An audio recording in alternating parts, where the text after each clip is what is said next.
Welcome to the Historic Preservation Commission meeting on Thursday, March 12th, 2026. Hearings before the Historic Preservation Commission are quasi-judicial in nature.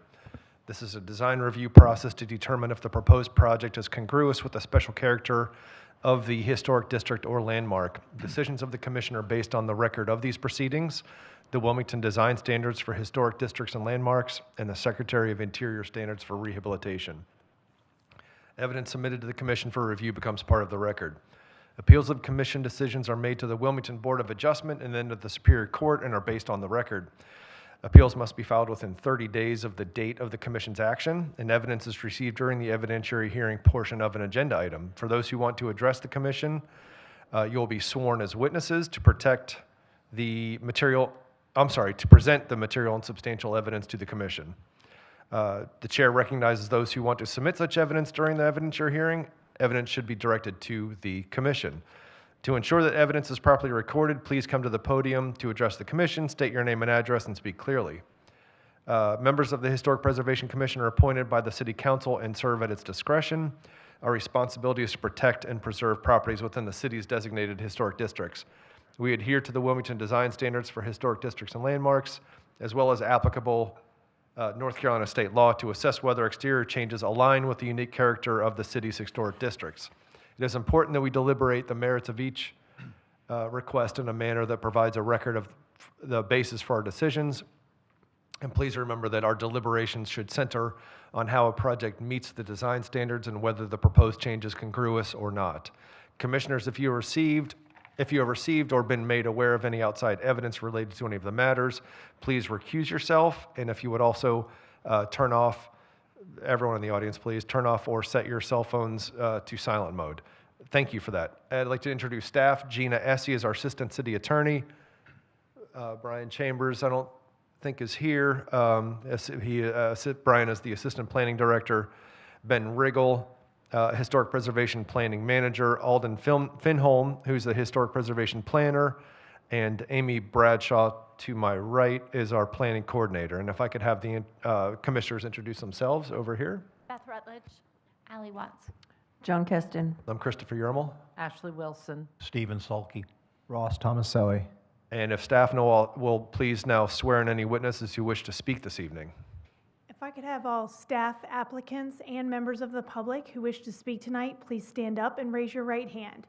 Please note that you must be sworn in order to speak this evening.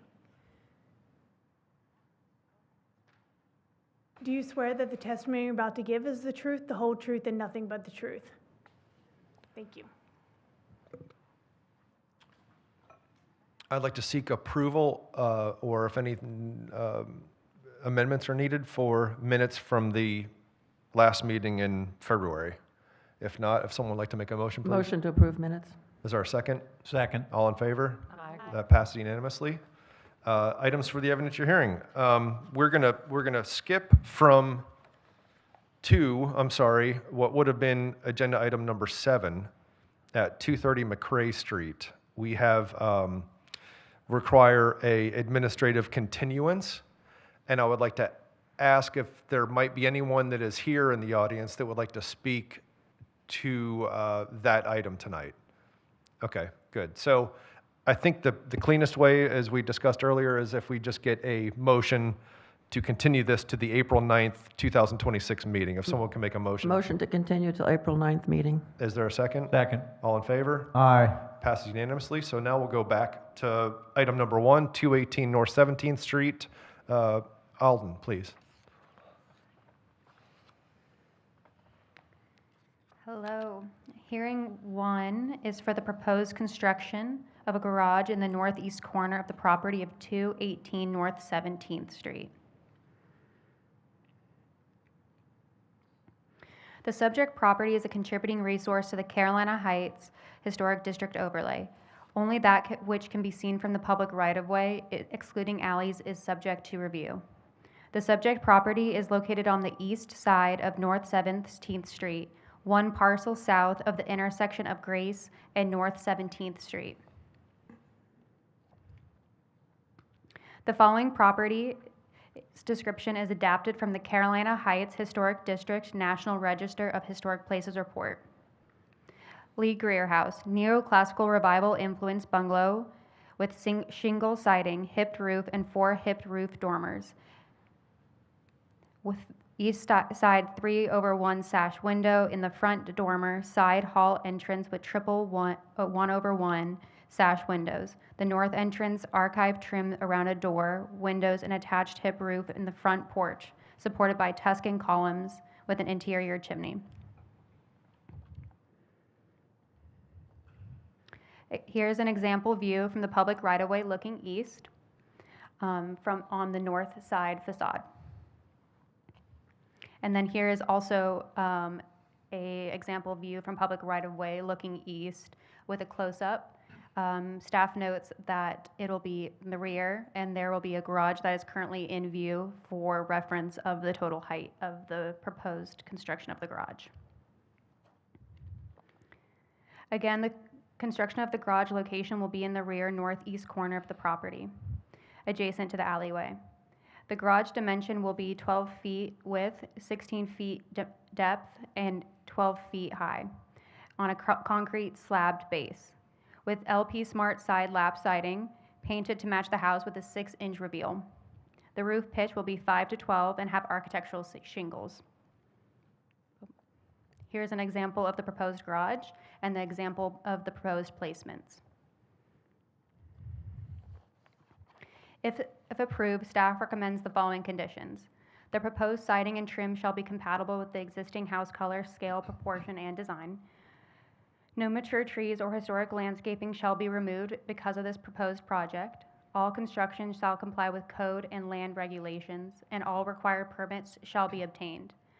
Any changes to the proposed project described in the application and submittals shall be reviewed by historic preservation staff.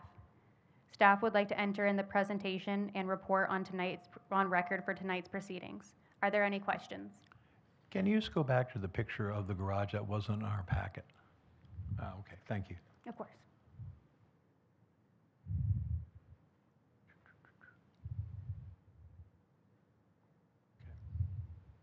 Is there anything else, Stephen?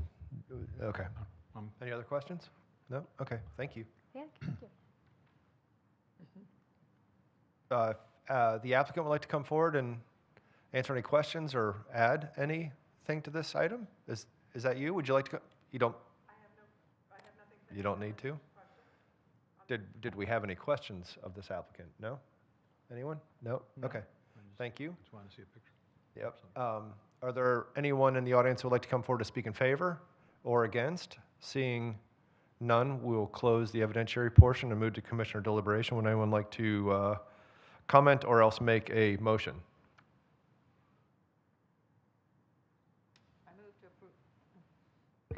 I move to approve with conditions the request for a new garage construction for the property located at 218 North 17th Street. This request is consistent with the Wilmington Design Standards for Historic Districts and Landmarks based on the evidence provided, including the application and all the attachments, testimony presented during the evidentiary hearing, and the staff report. Is there a second? Second. All in favor? Aye. Any opposed? That passes unanimously. Great presentation. Good job. Thank you. Agenda item number 2, 226 South Front Street. Ben. Good evening, Commissioners. Case 2 is a request for a major rehabilitation project, including a rear addition at 226 South Front Street. As described in the Wilmington Historic District Boundary Expansion and Additional Documentation Report dated 2003, the house at 2026 South Front Street is a 4-square house with a hipped roof, hipped dormer, and hipped porch supported by paneled columns. At the time it was documented, the house was being used as a home cooking restaurant. The building occupies a parcel sloping down westward towards the Cape Fear River, so the foundation level is almost a full story in height at the west side of the building. The subject building is a contributing resource to the Central Business District Historic District overlay, and only that which can be seen from the public right-of-way, excluding alleys, is subject to design review. The subject property is located on the northwest corner of the intersection of South Front Street and Ann Street. Although used as a restaurant for several years, the house retains a good level of integrity when compared to these historic photographs from circa 1966 and circa 1976. The proposed project will include reconstructing the existing severely deteriorating front porch, including actively failing columns, rotting wood framing and decking, and substantial slope down away from the building as seen in these two slides. The reconstructed front porch will include a second-story balcony with wood handrails and pressure-treated decking. The front porch post bands, columns, balusters will be matching and painted in white. To access the second-story balcony area, the existing 1/1 windows in the second story of the house east facade will be replaced by wood frame single light doors. The existing front door will be restored and refinished to its original condition. The existing windows will be repaired and restored with frames painted black. If restoration of the windows is not possible, replacement will be made in kind with matching wood gen weld windows painted black. The wood siding windows, including their casings and moldings, the balusters, fascias, soffits, and crown moldings will be repaired where possible and replaced in kind where necessary and painted white. In preparation of the proposed new rear addition, the existing rear addition will be partially demolished, including rooftop balconies visible in the 1976 photograph seen earlier. Deteriorated windows and a pair of French doors at the end of the house and the hip dormer of the rear slope of the main portion of the hip roof will also be removed. The existing brick foundation, visible from Ann Street, is of unpainted red brick with notable sections of newer brick infill and 2 garage doors on the west side of the south elevation. The foundation will be repaired and restored as needed, and then the unpainted brick will be painted white for strength and to be consistent with the proposed color scheme of the building. The existing garage door openings on the south side of the elevation of the foundation level, fronting onto Ann Street, will feature carriage doors. The applicant proposes constructing a new rear addition with a 3-story covered rear porch on the rear west elevation of the building. The proposed rear addition will match the height of the main portion of the building, and the existing hipped roof line will be extended to the west to cover the new addition. Hipped dormers, similar to the existing hip dormers, will be included on the sides, the south and north, and the rear slopes of the new addition. The roof of the addition will be sheathed in standing seam metal roofing matching the existing main portion of the building. The proposed rear addition will utilize matching wood features such as siding, balusters, fascia, and soffits to maintain consistency with the existing building. The foundation level of the proposed addition will be clad with brick matching the existing foundation level. The new windows for the proposed addition will be gen weld wood units painted black to match what is proposed for the main portion of the building. A 3-story porch with wood bands, columns, and balusters matching the front porch will be added to the rear west elevation of the rear addition. Similar bi-hinged, full-view fiberglass doors painted black will provide access to each level of the proposed rear porch, including the foundation level. The proposed project also includes interior renovations as seen as these floor plans. Staff notes that a previous owner applied for a similar project for exterior alterations and a rear addition in 2024 under COA number MJW-16-2510, as seen on this slide, but that project was never completed. That proposed project also included the construction of a 3-story building on the adjacent parcel, but that portion of the earlier project is not included with this proposed project.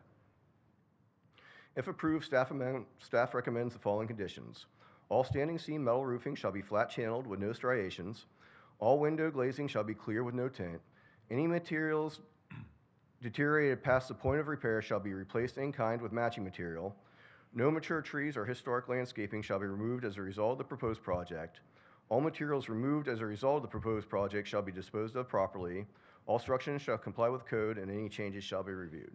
Staff would like to enter the presentation into the record of tonight's proceedings. Are there any questions? Yes, I have a couple. Okay, so there's no building being built next door this time. If I remember, we were concerned about the fragility of the brick retaining wall, stone retaining wall, a mix of a retaining wall on that adjacent lot. Will any heavy equipment be over there? Because You'll have to ask the applicant. Okay, okay. I'm not 100% sure and whether. the brick that wants to be painted, is there any low-fired brick, or is that all hard-fired on that wall? I think it's mostly hard-fired. The newer portions for sure are hard fire. The older portions, I don't want to vouch for them because I don't know for sure. All right, we'll see what the applicant says. Okay, thank you. Just out of curiosity, is this going to be residential or commercial use? Commercial use, it is in the commercial business district. Do they plan on doing anything with the lot next door? We have discussed possibilities, but I don't think there is a firm, I do not know of a firm plan at this time.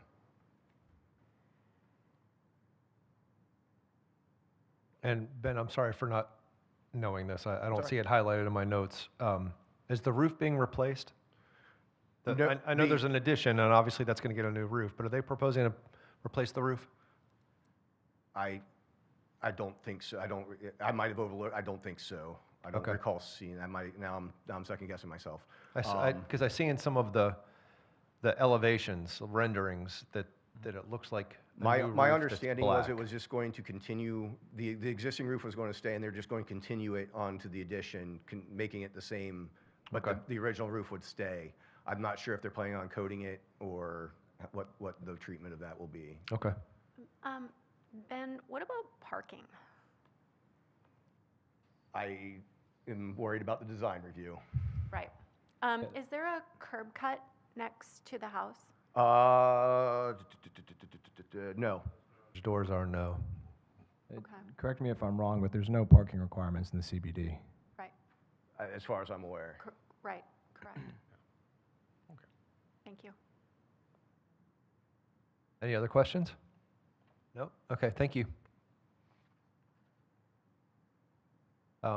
Is the applicant in attendance? Sure, okay. If you would please come forward and state your name and address, and if you could answer any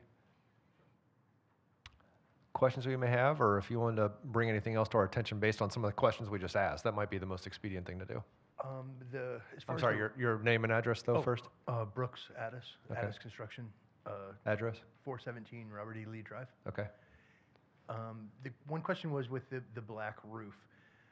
The overall game plan would be to make it all black if possible, because they're, due to the floor plans, we're having to Sir, modify the. can you speak into the microphone? You need to step a little closer. Right here. Okay. As far as the black metal roof, that would be the overall desired roof if possible. We can tie into it, but with all the floor plan changes, we're basically going to be dismantling a lot of that roof. So it's not a coating on the existing roof, you're talking about replacing the other part of the roof, okay? And installing a new roof that's dark or black? Yes, sir. Yes. Okay. Standing seam. What were the other questions? Parking? No, well, It's that's not. It's not relevant. Okay. I was wondering kind of what the plans were, but it's really not relevant to Okay. this. Okay. Just out of curiosity, what is this going to be? It's going to be a boutique hotel. How many rooms? 10 Okay. to 12, but we're projecting 10. Do you know what happened next door? I mean, that was going to tie into this? There's a Did different it- owner. The lot to the right, Uh-huh. that is owned by the same people. Oh. And it's not been finalized yet, but we're planning on building a commercial building, wide open front, first floor, and then residences above to act as an office for the hotel and also a wedding venue. But that's future. We don't have Future, any plans for okay. that, yeah. Way future, yes. Yes, way So- future. So this is an entirely new owner than October of '24 now. Oh, yes. Oh, okay. Back to the brick, I got a thing for brick here. Yeah, I mean, basically the code is you don't paint unpainted masonry surfaces. Now, how much is some of this must be soft brick on this building, low fired. I'm just a little concerned about painting it, but, well, let the commissioners decide that. But anyway, okay, but it looks like a fill-in, like the original piers were low fired and then they infilled with high fire. That's what it looks like to me. Okay, all right. And the roof, yeah, it's going to be totally new standing seam, Yes, Okay. preferably. preferably. Well, it'd be kind of hard, even if you put, if you left part of this roof, it would look a little odd Yes. because you would have old standing seam and new standing seam. That's kind of what we were looking at too with that. Yeah, got it. Okay, all right, thank you. I think, Linda, did you have a comment?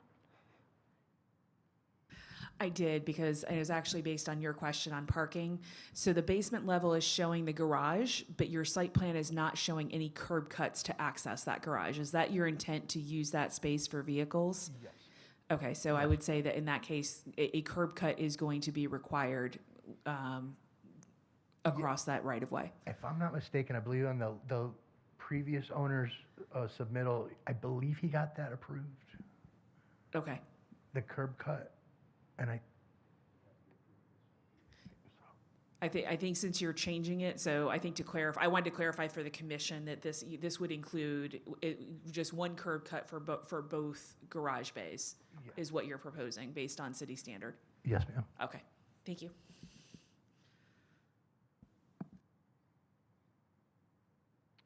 Any other questions for the applicant? Was there anything you wanted to add besides this? We just asked you a handful of questions, but was there anything you wanted to add to it? To the presentation that Ben made? No, I think it was perfect. Thank you. Okay. Were there any other questions, though? So the intention with the windows is to repair what you can repair. Yes, Is that ma'am. correct? Yes. Okay, thank you. Yes. Oh, sorry, one more question on the windows. So still, these are old drafty windows. Is there any intent of storm windows on top of the windows eventually? As of right now, no. Okay. But I am going to try to push that. I know it should be done now, but Well, it would save on your heat bill, I'll tell you that, but okay. yeah, I Just- think a just lot of the curious. windows will probably end up being sealed, and then the newer ones will remain operational, probably. Okay, thank you.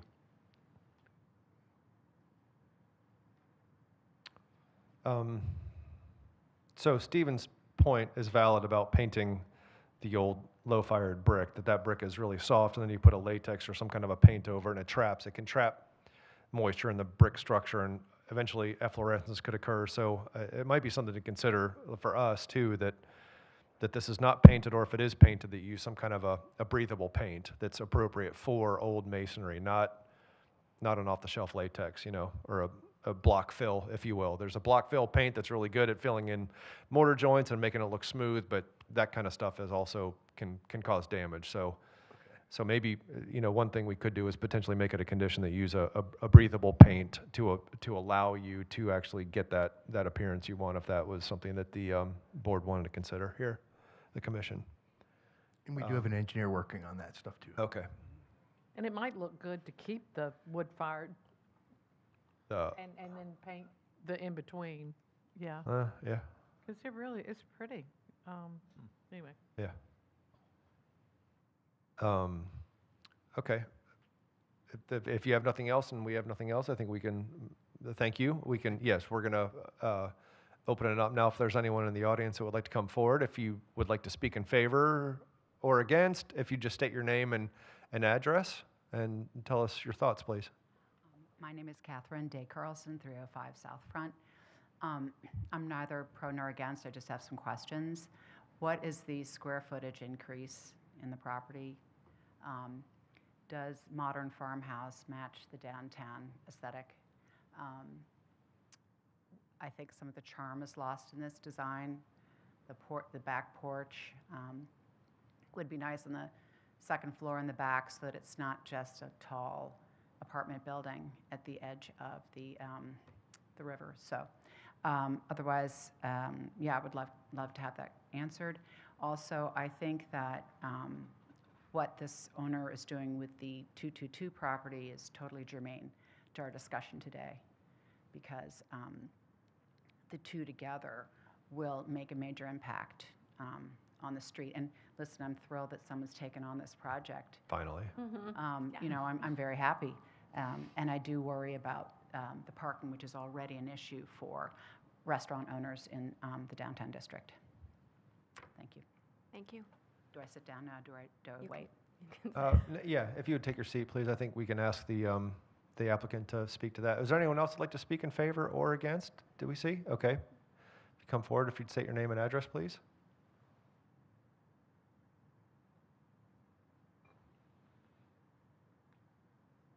Hello, my name is Jane Patterson, 410 Orange. I am in favor of this project. My husband and I walk the river regularly and walk by this building and think what a missed opportunity to build something beautiful in the CBD. And we're especially hopeful that it does become a small hotel. We'd like to see a kind of a market solution to a lot of the Airbnbs that are happening. So we loved the idea of a professionally run and staffed, regularly staffed place for folks to stay and to come and experience downtown. There's been so much effort placed in our residential renovations, and to see something like this just sit here is just heartbreaking. So I'm excited and about it should it be approved. And I just think it would be an asset to our community. We need those beds, and I like that it's small. I like that folks are been encouraged to stay on this side of town to really enjoy the benefits of the south, the south area of Wilmington. So I'm excited. I hope something beautiful happens. I think the design is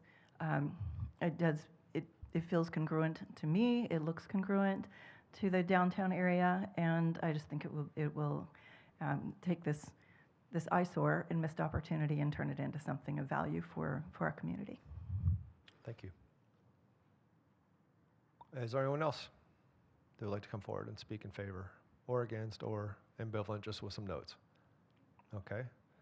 Oh, okay. Please, name and address, please. Yeah. Hi, Caitlin Delaney, 6103 Thaxton. Again, neither really for or against conversation, but more just conversation about the proposed plans and how it's going to change the exterior of the building. When we're looking at the proposed exterior, it really doesn't look anything like the current building or the historical pictures that we've seen. It's changing a lot of the character that comes with it. And when we're thinking about opening, which is awesome, historic bed and breakfast on that part of town, maintaining the building in itself, I think, is a huge selling point to the business. But then also to the neighbors, maintaining some of that history. Also thinking about some of the other industries that are coming into town too. When we think about films, I'm not really sure if the modern farmhouse feel is something that's congruent with the current buildings that are there. That's all. Okay, thank you. Thank you. Anyone else? Seeing none, we will. Chris, I think Yes. there was a question about square footage. Oh, yeah. So, well, so how about, so would we keep the evidentiary hearing open where we're going to be asking for the applicant to come back up then? Is that kind of appropriate, would you say, to address maybe some of these things, but then we'll. Yes, you can call the applicant back up to address any questions. Which I as far as the concerns I heard had to do with the scale and the massing and it's a different look. It's a, in Ben's initial application, he talked about this sloping down, the existing home or building that it kind of slopes down along with the bluff of the river, and now it doesn't, and it's getting this big vertical kind of orientation. And so I think those are maybe the things we could ask you to speak to. Well, a lot of the details that you see, like on these pictures here, a lot of those are not old. They're not original. The building's been chopped apart many, many, many times. So as far as the look of the building, I think a lot of people are looking at it as a residence, and it's a commercial building. So if you look at the buildings beside it to the right, they're all different: brick, modern, black balconies. So I think, my opinion, I think it would fit in quite well. Mm-hmm. Okay. All right. Yes, there was the square footage of the addition, I think. Do you know what that is? Of the addition itself? Yeah. I cannot remember offhand. Do you have it? There's no zoning issue anyway. Yeah, it's not whether it's a certain square footage or Yeah. 200 more than that, it may be immaterial for what we're trying to achieve here or rule on. It's really about that exterior appearance, right. and what's the effect of that square footage, not what is the square footage. But I don't think there's any requirements for setback. It's the porch, the only thing that's over there. Unless there's a drainage issue. Go back about 20 feet and then straight up. See all those red lines on that one page?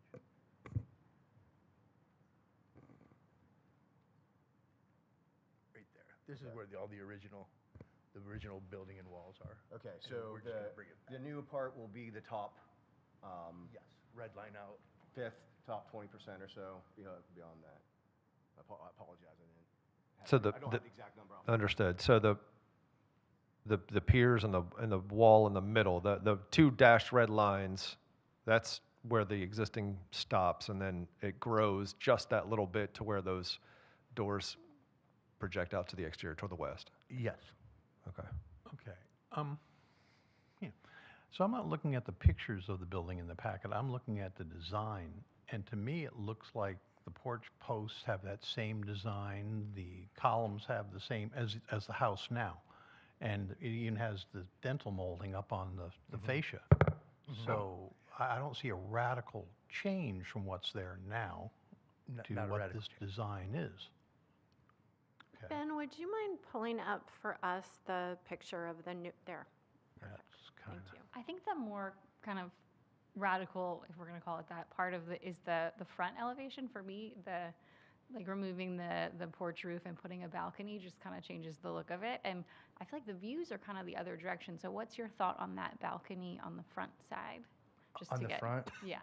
Well, that was kind of my idea, because I think, to me, the building looks super, super plain. And having a balcony up there for like a boutique hotel would be invaluable, in my opinion, with the horses down the street and all the people walking. Seemed like a happier place to me. And there are houses on Front Street that have front balconies like that, so.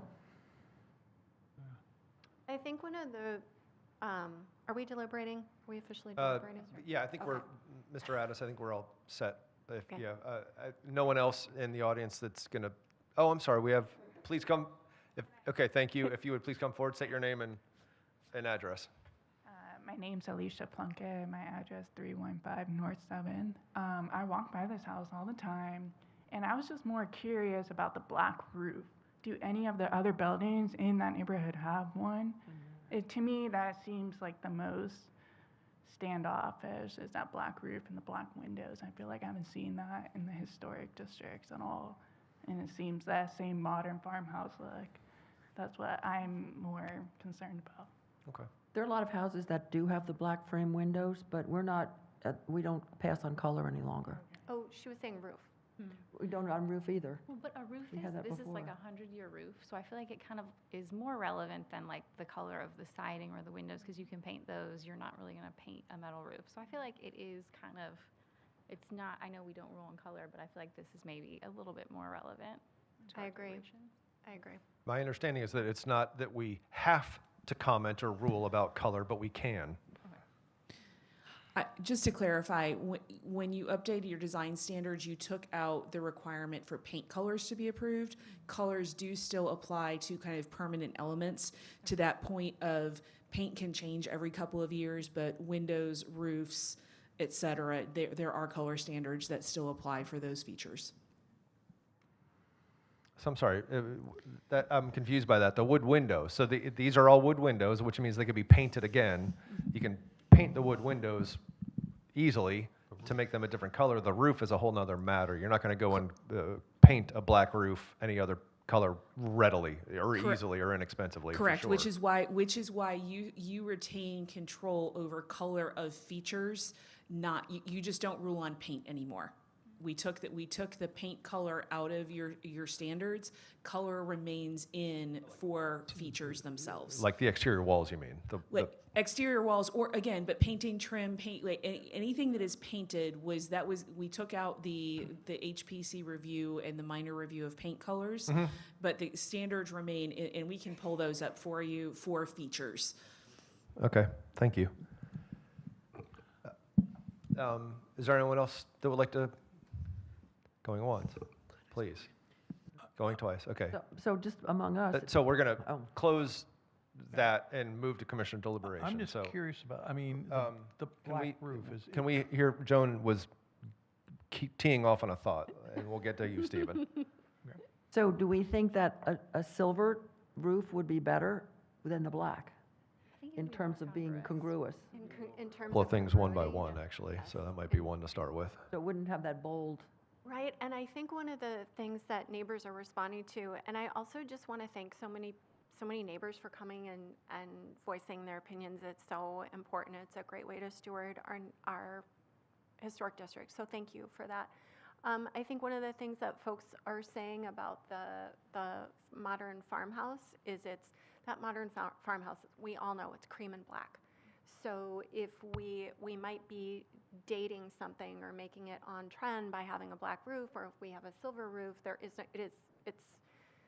that could be from 1970, it could be from 1930, it could be from 2026. So I think the black does date it. Okay. Yeah. Yep. And Stephen?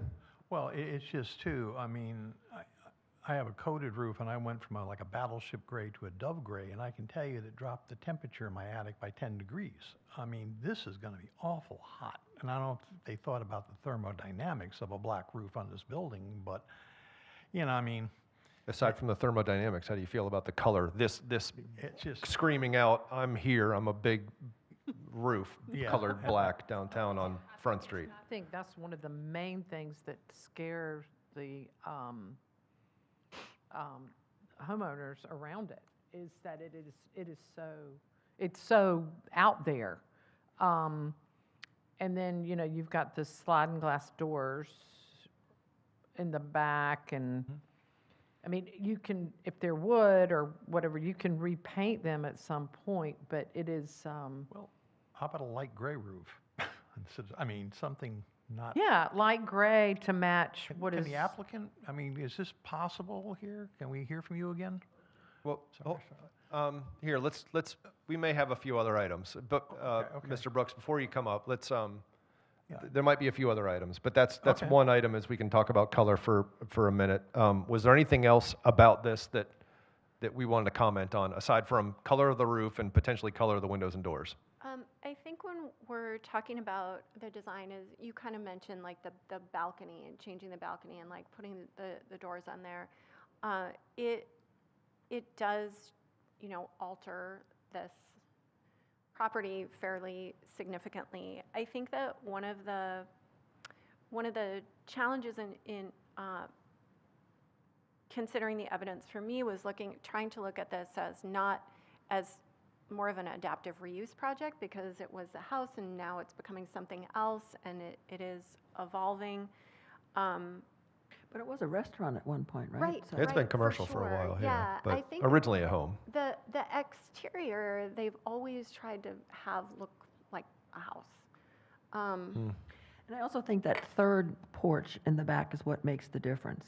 Agreed. Because most houses have the two porches and then the roof part, where this clearly changes it, that top balcony. It does, yeah. So Joan, the third roof, the uppermost roof balcony in the back is one that kind of like adds to that, It Changes the house feel. a little bit of a monster it does, effect. and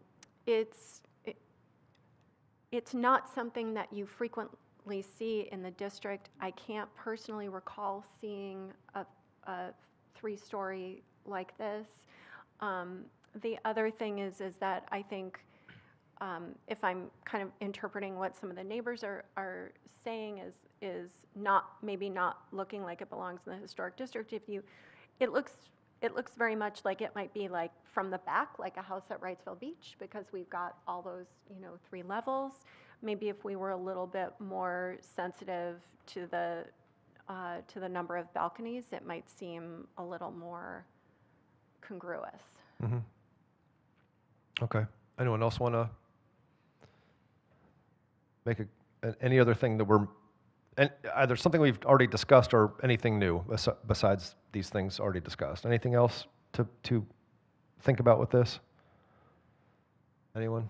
I agree. Like I hadn't thought about it like that, Joan, just on that actual third level balcony. And obviously I think everybody in the room, everybody in the city of Wilmington wants improvements to this building. It needs to be brought back, and so it's not an indictment at all of anything being done on this. It's just some of the actual aspects of it. And for me, I agree. It's that third balcony. I feel that third balcony even could be really scaled back. It doesn't have to be quite that deep. It just feels like you know, whether a lot of this stuff is original or not, the way it looks now, although aside from the deterioration and the neglect, the way it has that tiered effect that gets from low to high as it goes up toward Front Street, I think it just fits really well. And I don't, knowing that this is going to be a commercial building, a boutique hotel, you're not going to need to have this thing yell at people to see that it's new and it's a neat place and it's something to come and stay in. It can, in my opinion, be scaled back, and you can mute down some of these effects to make it work, and everyone's going to love it, even with muted effects. So, I concur with that. That I don't know about eliminating that third floor balcony, but at a minimum, scaling it back so it has a tiered effect would help. And I also feel about the black roof, not just like I'm sensitive to energy bills, but it's just a big, it's kind of a foreboding effect of a roof like that to see a black roof. So I personally would be more inclined to appreciate a galvalume, something just natural finish. Chris? Sorry? What if that third floor was reduced to the area where the two center posts are, so it's almost like a kind of a Juliet kind of deal? What we're looking at here, you mean the posts that are coming up to support the... Yeah. I'm not a contractor. I don't know about the structure of that, but yeah, instead of the full width of the building, if it was drawn back just to those two center posts, so it kind of mimicked the curvature of the roof and not so wide. Yeah. So I agree. Anything, it getting pulled back in some regard is going to help this thing a lot, without a doubt. Help me appreciate what's going on here with this. So yeah, we can talk about that, but also we can have you come up, because did you design this yourself? Okay. Then I have a question though. If you're gonna take that whole upper balcony, you're gonna need to extend a roof, otherwise that second balcony is gonna be completely exposed to sun.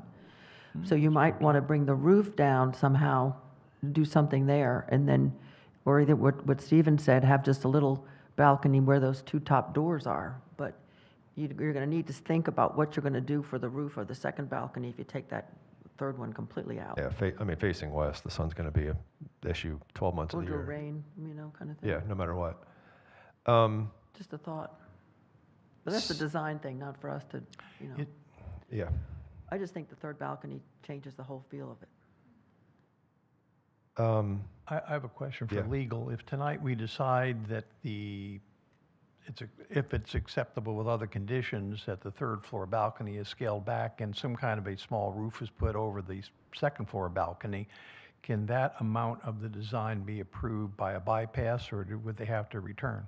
I would propose that it is not approved by a bypass, but, and one thing we can consider is that this is continued to ensure that it could potentially come back on April 9th, to not belabor this, because time is of the essence with this place, and every day it gets worse, so we'd love to see something happen, but I would maybe propose we continue it, but if we can continue it with some clear instruction on how we're feeling about what a change might be, if someone wants to, maybe it's been stated well enough. I don't want to speak for the board, but my feeling is the massing and the scaling of everything needs to be drawn back a little bit, and certainly the black roof becoming a galvalume color, and potentially the two-story on the front. I think, Allie, was it you that mentioned that? I don't know if that's something that needs to be, you want to see. Maybe that could also be scaled back. Actually, that's harder to scale, because you've got those posts on the front, and you couldn't just draw that back to have a shorter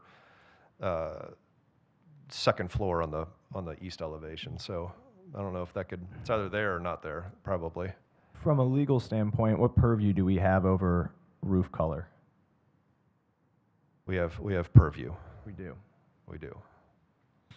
Yes, you do. It's specifically to be a historical color or material or something of that nature. So you do have a purview over the roof material. Think of it almost in I hate to use this word, permanence type, because a roof is there much more long-term and paint, you can repaint every month if you want to. Yeah. Not that you would. But anything that has that longer term feature, as Linda was saying, that is where you have authority over the color. Okay.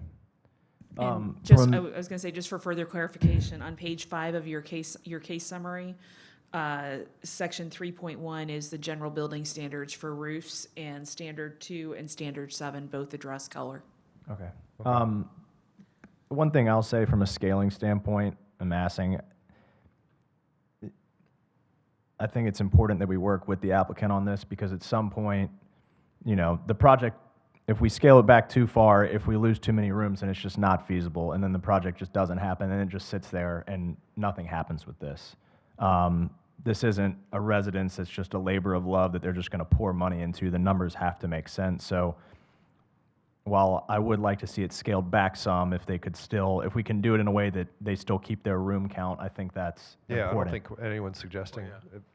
No, I don't think anyone's suggesting that we reduce the square footage or condition square footage at least. Yeah, you need to have keys to make the thing pencil. Yeah, understood. That's not the issue. I don't have a problem with the front, and there's a house on front in the corner with none and front that has that second floor balcony lot, very similar. I think my problem is less like the congruity part and more like the historic kind of story of the home. I feel like it just really changes the look. I understand it's a little bit basic, but it's kind of like that traditional 4-square house that we see all over Wilmington. Mm-hmm. I think that was more my objection. We see 2-story front porches a lot, and there is congruity. I think it's just like the continuity of kind of the house. The rest of it is changing so drastically. I would kind of like to see some of it stay the same. That was kind of the thought. Okay. I think we're moving, tell me if I'm wrong, anyone, please, like, call me out, but I think we're moving toward continuing this, but is there anything you want to come up and ask maybe that we could help with some of the design things we're requesting? I think as far as the back elevation with the 3rd floor porch, Mr. Sulky was saying maybe bring it into the 2 posts. I think that would work out fine. I think I can get the owners on that one. And what about roofing the second porch? Could you bring some type of a roof? Because you don't want that totally Wait, exposed. you're talking about like the Joan was front or the saying, exposed to rear? the sun and the rain. Front or rear? Rear. I'm talking about the rear, because see, if you scale back that to the center section, now you're exposing the next deck to full sun and rain. Although obviously the top deck was exposed anyway. Regardless, yeah. Yeah. I mean, same with the second floor porch on the front. I mean, someone's going to get some sun and just go downstairs. Somebody's going to get wet. Right. Did you have any questions for us about what you may come back with then? That we can see something, revision on this in a month? It sounds like if you guys would like some information on the brick coating, you'd like the roof to be changed probably to a mill finish, and the top deck brought in. Is that pretty close? At least brought in. At a minimum brought in. Minimum brought in. Yeah, if not, eliminate it or have some smaller Juliet balcony type. And maybe if someone we can't vote on that. Well, we can't vote on that. But we should give the applicant a sense of how we feel as a commission, strongly one way or the other, about having a very small balcony that just 1 or 2 people can get out there versus this thing, or having it scaled back to where that post is that we see in this image in front of us. I think seeing those changes would be very agreeable. Yes. Yeah. Would be agreeable. Question, and this is again based on things that the neighbors have said. Have you considered doing the trim in a different color? Again, a couple of folks use the word farmhouse, and that happens when you have like all of your porches and decks, like everything's cream. The only thing that's black is like the roof and the trim. Like, have you considered doing the other trim in a contrasting color or even black? Well, I think it was Ben. I'm sorry. Could you please pull that image up? That was the elevation or the rent. Yeah, there we go. So the trim is actually white. It's the sashes that are black. Is that what you're referring to? We have like a lot of neutral. We have like a lot of white and cream. Have you considered doing doing those balconies in black or a different color, or is that, are you pretty set on that? Are they pretty set on that? Like the balcony railings in black? Yeah, yes. Well, I think that was proposed at the last one, and I think the city said maybe to make it white, to fit in Okay. better.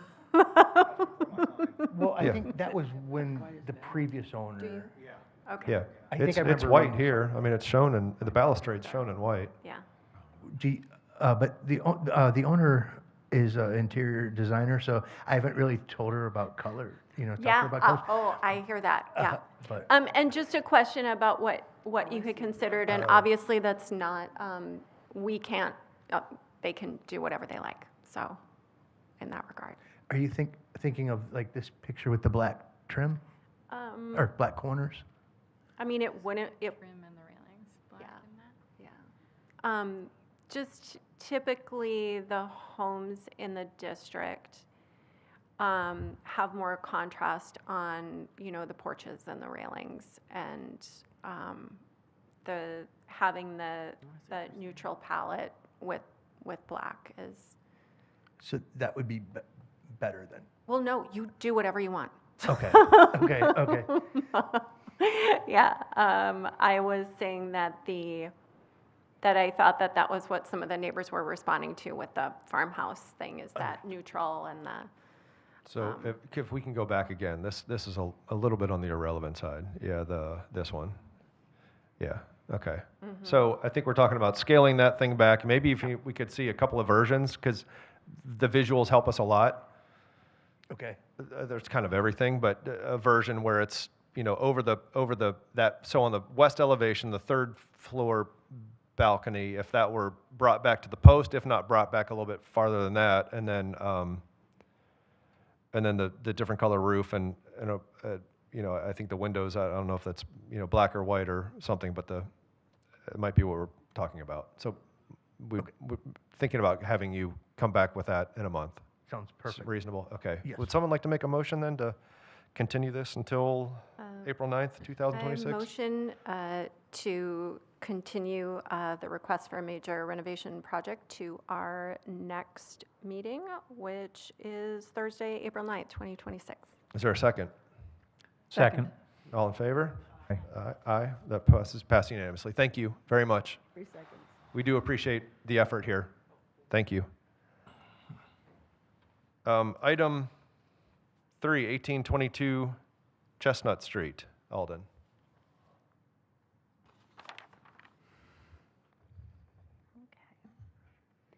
Hearing 3 is for the proposed fence for 1822 Chestnut. The subject property is a contributing resource to the Carolina Heights Winoka Terrace Historic District overlay. The subject property is located southwest of the intersection of 19th and Chestnut Street. The following property description is adapted from the Carolina Heights Historic District National Register's report. The Willard Kells House, colonial revival with weatherboard siding, pyramidal roof with overhanged eaves and exposed rafters, hipped roof with dormers on the west side. And they note a garage/workshop, 1-car garage with a weatherboard siding, hipped roof with overhanged eaves, exposed rafters, double-leafed wood door for a car, centered door with flanking 6/6 sash windows on the east side, an arcade trim around the door and windows with an exterior chimney on the south side. These photos are an example of the site looking north, and then on the right, an example of the site looking west. The applicant proposes to construct a wood fence along the property line. The fence will have vertical posts in the stockade style with an entry gate on the eastern boundary line, and a double entry gate will be placed on the south rear boundary line. All gates will swing inward. If approved, the staff recommends the following conditions. The finished side of the fence shall face outward and be no taller than 6 feet in height. The proposed gates shall open towards the interior of the property and shall not swing out into the public right-of-way or any of the neighboring parcels. No tree shall be removed as a result of this project. All construction shall comply with laws and regulations and requirements imposed by the Land and Development Code. All permits shall be obtained. Changes to the project from that described in the application and submittals shall be reviewed by the Historic Preservation Commission or staff.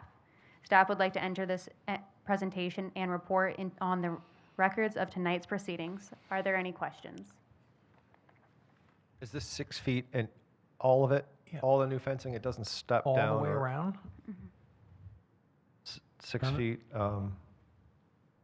everywhere? It's just, Okay. I'm confused by the plan. Okay. so the house, where you can see on the top, on the right photo that I have pulled up, on the top of it, it says the rear of the house. So it meets the rear of the house and goes all the way back.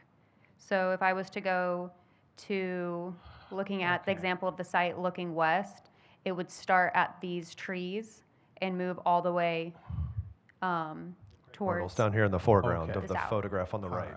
Mhm. Just behind that.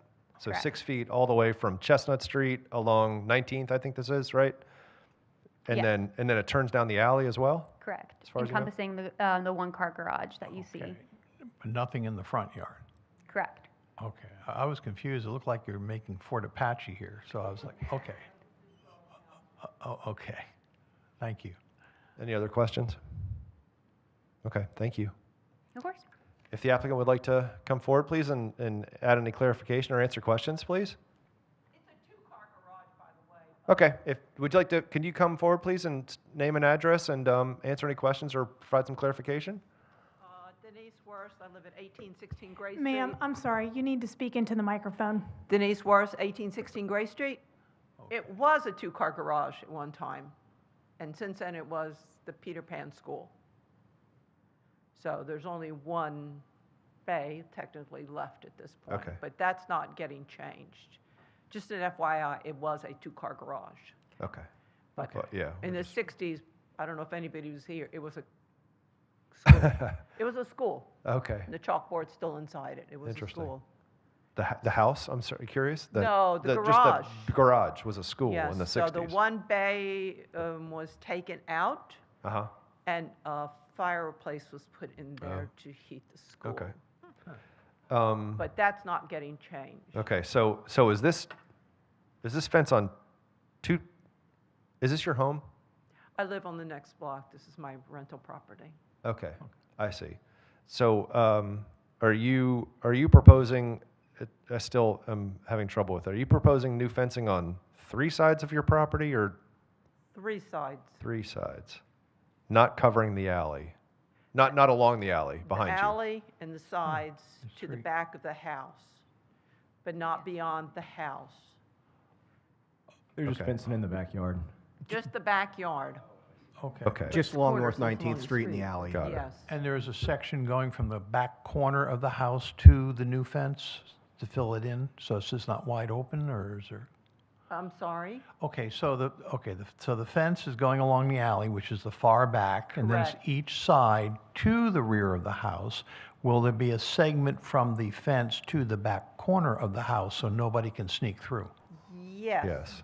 There Okay. will be, but the fence will probably run to the garage corner, Well, and then from the garage forward. okay. Sorry. But it'll be totally surrounded by fence, so your Yes. backyard is secure? Yes. Okay. That's But all. because the garage, my neighbor's garage and my garage are like 2 feet apart, the fence is going to go to the corner of my garage so that he can access his garage if he needs to repair it. Okay, thank you. Because my property line goes to his garage line. Yeah, they get pretty close. Yeah, it runs to the eave of his garage, and that would not enable him to be able to access his garage if it needs to repair. Okay. And I've spoken with him, he's fine with that. It's between neighbors. Similar to the last applicant, the heaviness of this is, to me, the heaviness is, has an effect. It's not the greatest effect. I guess this is for privacy. You need privacy. You don't want people to see through to anything going on in the backyard 6 feet or lower. Right, and the house behind me has a 6-foot fence. Is there a way to do a 6-foot fence but soften it, like either a shadow box fence to give it some depth? Looks like a stockade because it's just so strong.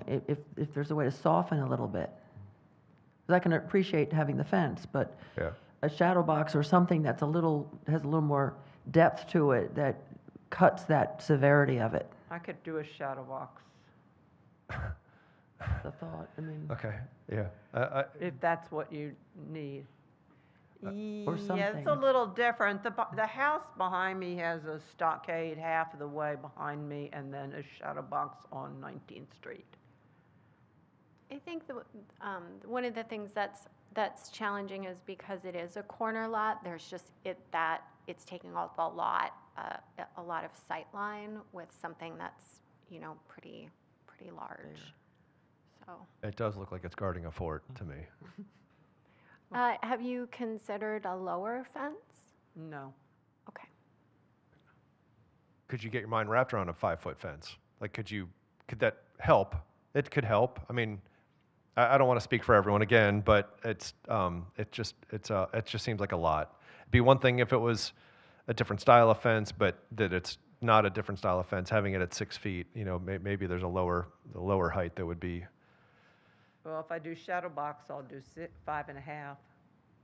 Anyone else like to have any questions or comments for the applicant? No? Okay. Okay, thank you. Thank you. Sure. Thank you. Would anyone like to come and speak in favor or against this application? Sir, if you'd please come forward here and state your name and address. Sir, were you sworn in when I swore everyone in? I'm to your left. Were you sworn in? No. No? If you could raise your right hand. Do you attest that the testimony you're about to provide is the truth, the whole truth, and nothing but the truth? I do. Thank you. Anthony Demings, 812 Macumber Alley, Wilmington. The only question I've got, is the fence on the side, the 6-foot fence coming all the way to the road? Toward Chestnut, you mean? Yes. No, my understanding is it stops at the back of the house. So as the fence is growing from the alley toward the north, it stops with the south. Okay. South There was side a of the misunderstanding house. with me. It We thought turns- the fence was coming down Yeah. to the front, but it's Not all the way to the front. Okay, thank you. Sure. That's your only question? That's the only question. Thank you. Okay. Does not go to the front. Does not go to Chestnut Street. Is there anyone else like to speak in favor or against the item? Seeing none, if any commissioner would like to share thoughts and maybe help us find a path forward on this one? Corners are tricky because They are. everybody sees them, and we also use them for sightlines when driving and walking. So, yeah, it's having a 6-foot fence on a corner lot is challenging in the district. I think in terms of congruity, there's a reason that we don't see that very often. Unfortunately, there are. I'm sorry, there are what? There are tall fences on corner Corners. lots in our neighborhood. And I think there's security reasons and a whole host of reasons, but this seems so severe to me that if something could either shorten it a little or soften it somehow. If it were 5.5 or that makes 5 not much feet difference. stockade would soften it, still have some privacy, A shadow maybe box able to softens more. breathe, because I don't know how people think they're going to breathe in these backyards with all of that. It's, my next door neighbor did it, and it cuts off all the breeze from the river, which is kind of why we like to live there. But it's, maybe 5.5 would soften it a little bit, stockade it, would. Okay. Or But I think there a shadow are, box is good. there are, in our neighborhood, there are. Forgive me, but stockade versus shadow box, I know what a shadow box is, but the stockade is different how? Because the shadow box has space in between. Sorry? Is it Oh, spaces? this. Got it. So this is what we're talking about. This is the stockade, the one that, okay. Doing the shadow box. The fort. Yeah. There's Yeah. air. I got you. Yes, understood. Well- I see. I'm sorry. Thank you.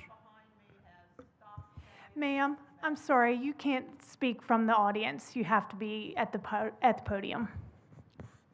The house behind me has stockade along the alley and shadow box on 19. On 19th, yeah. But you already said you'd be fine with doing shadow box, I'll right? do shadow box at 5.5 on 19th, and I'll do it down the alley. Well, I mean, the driving thing to me is kind of moot because I'm sitting in my car, it was a 4-foot fence. I don't know if I could see over it with a vehicle coming. I mean, if you all feel 5.5 is fine or whatever, but yeah, I mean, as far as, because is there a sidewalk there? No. No. Not on 19th. What's the distance from the property line where the fence was going to go to the street? Probably 8 to 10 feet. Oh, so you could pull up and see an oncoming vehicle. Oh, absolutely. That's what, okay, so like, There- boom, here you go. You Okay. can't, I can't show you, but that tree in the corner, if you're looking at the picture, Okay, that's about 1.5 feet in from the property line. So the fence would stop there and run along the side. So all of that grass area, all of those crepes along 19th, those are on city that's property. all exposed, okay. That's all exposed. So they So would the block fe- your view more than the Yes, fence? and if you can see that little, I guess it's a little piece of concrete right there on the corner, that's where the corner of the lot is. My Okay. lot ends there. So Okay, that's where that's the way fence, back. way back, it's at least 10 feet from the city line. And it slopes down, so Yeah. it's not going to be. So this yeah. fence would be where that little tiny low boundary concrete block wall Correct. or whatever it is, it would be along that. Yes. Set back behind the crepe, west of the crepe myrtles. Yes, and the crepe myrtles are probably, I'm guessing 8 to 10 feet away from Yeah. the property line. Okay. So there's plenty of capacity to see, and even if you come down the alley, you're going to have plenty of capacity to see because the fence Does. is 8 to 10 feet back from the corner of the Gotcha. road. Make sense? It Yeah, does. Thank okay. you. Yes, Thank you. sir.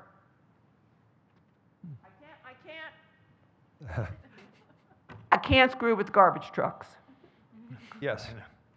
I need them to come down and pick up my garbage. Yeah, the 5 or 5.5 feet, the 6 is still too much, even if it's set back and the shadow box. But a 5 or 5.5, that's my opinion. 5 would be great. 5.5, I guess, is fine, is okay, personally. Anyone else? I guess. The only thing is there any security issue between a 6 and a 5 and a 5.5? I mean, at my age, I can't jump a 2-foot fence, but when they Luckily, get higher. I don't think that's what we have to consider tonight. Stephen jumping over the fence. Okay. Would Well, someone? I didn't know if she had security issues too. Okay. Oh, yeah. What? I'm sorry. Oh, I didn't. Wait, I thought we did that. We did open it to. Was there anyone that wants to speak in favor against this? Oh, okay. I'm sorry. I thought I'd. Okay. I have a suggestion. My name's Alicia Plunkett. I'm 315 North 7. I have a suggestion. My neighbor has a really cute fence. It's like that, except it's curved.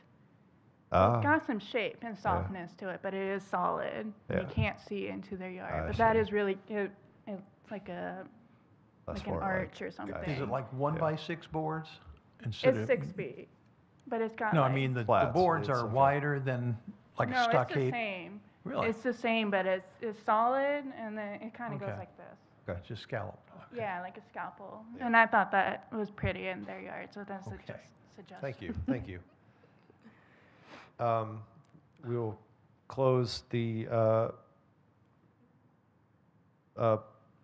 public, what am I trying to say, evidentiary portion of this agenda item and commission deliberation. So would someone like to, would someone like to make a motion?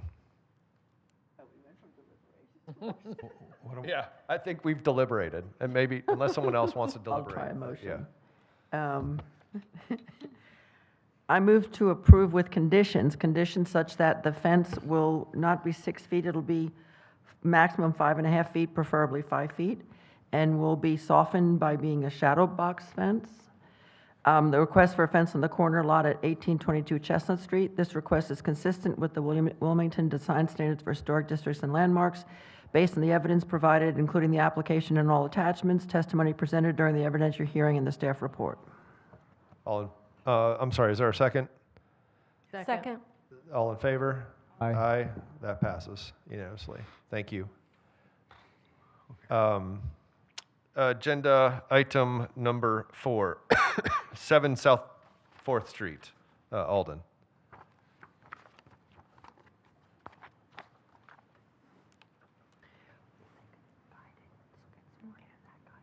Hearing 4 is for the proposed rear porch enclosure for 7 South 4th Street. The subject house is a contributing resource to the historic district residential. Revisions to all facades of the building and the site are subject to design review in this district. The subject property is located 3 parcels south of the intersection of Market and South 4th Street. The following property description is adapted from the Wilmington Historic District Boundary Expansion Report. 2-story house, has a colonial revival and shingle-style elements. Pyramidal roof. House has a brick lower level with hip roof and supported by brick piers and short columns. Upper floor with pediment balcony is shingled and flared out as it meets the lower level. The 1910 Sanborn map. The property that stands today is first depicted in 1910, labeled as a Property A. In the rear, there is a 2-story rectangular wood porch with a shingle-story brick addition. In the 1915 map, the address has been labeled 7 South 4th Street. The dwelling now having a brick exterior. In the rear, the shingle-story brick addition from the 1910 map has been shortened and converted into a wood addition. The applicant proposes to enclose the 2nd-story porch with cedar shake siding. The applicant proposes installing windows. They propose installing 3 individual double-hung windows.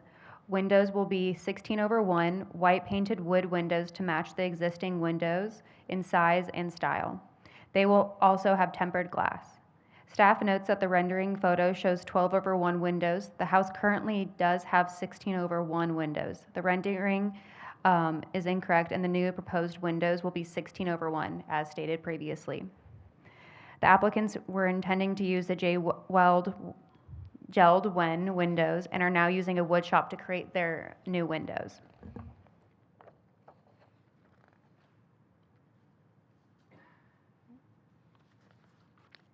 If the commission elects to issue a certificate of appropriateness for this request, the staff recommends the following conditions be applied.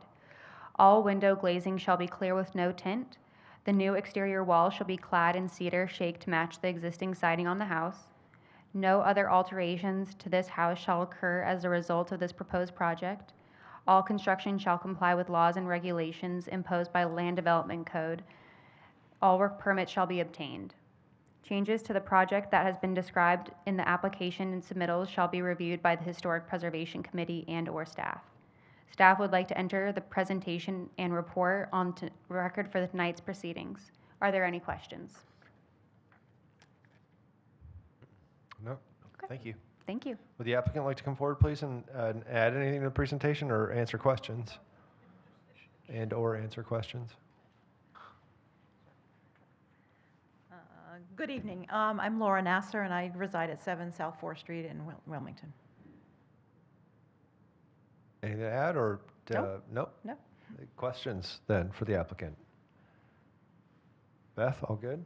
I'm Yeah, good. Okay. Anyone? Okay. Did you? Yeah. So you said a wood shop may build these windows for Yes. you, right? So what you need to do before you engage someone to do that, assuming this passes, is call the inspections department, have someone come out for a site visit, maybe, if not a site visit, at least advise on the legality, not having a design pressure rating on these windows. When they come from any factory, they're going to have a sticker on them that says they're rated for our wind zone, and if you have these windows made, install them, then you have your inspector come out and check those, and they don't have the design pressure sticker, they may not pass your inspection. So you've invested some money, obviously installed the windows, and they may not pass the inspection. So you might be able to find a structural engineer that could look at these, work with your workshop person, and make sure that they're going to be strong enough. Tempering helps, but you're probably going to need an engineer with their seal to state in a letter that these are going to be fine. For the exposure of your home, it's not on the beach. You're covered by other homes and trees, so the exposure and the wind rating can be lower. But anyways, I advise that you consider a structural engineer to look at this before you start parting with money on building these. Okay, That's all. understood. Thank you. Sure. Is that it? Thank you, yeah. Is there anyone in the audience like to speak in favor or against at all? No? Seeing none. Commissioner deliberation, is there anything else we'd like to comment on with this, or is it good as it is? I've got no problem. Would someone make a motion then? I'll do it. And I think we'll have to make well, it's 16 over 1, so. Yeah, correct. It looked like 12 over 1 on the window, in the photograph. Okay. I move to approve with conditions the request to enclose the second story of the rear porch on the property located at 7 South 4th Street. This request is consistent with the Wilmington Design Standards of Historic Districts and Landmarks based on the evidence provided, including the application, all attachments, testimony presented during this evidentiary hearing, and the staff report. Conditions 1 through 7, and the window shall be 16 over 1s. Is there a second? All in favor? Aye. Any opposed? That passes unanimously. Thank you. Item 5, 315 North 7th Street, Alden.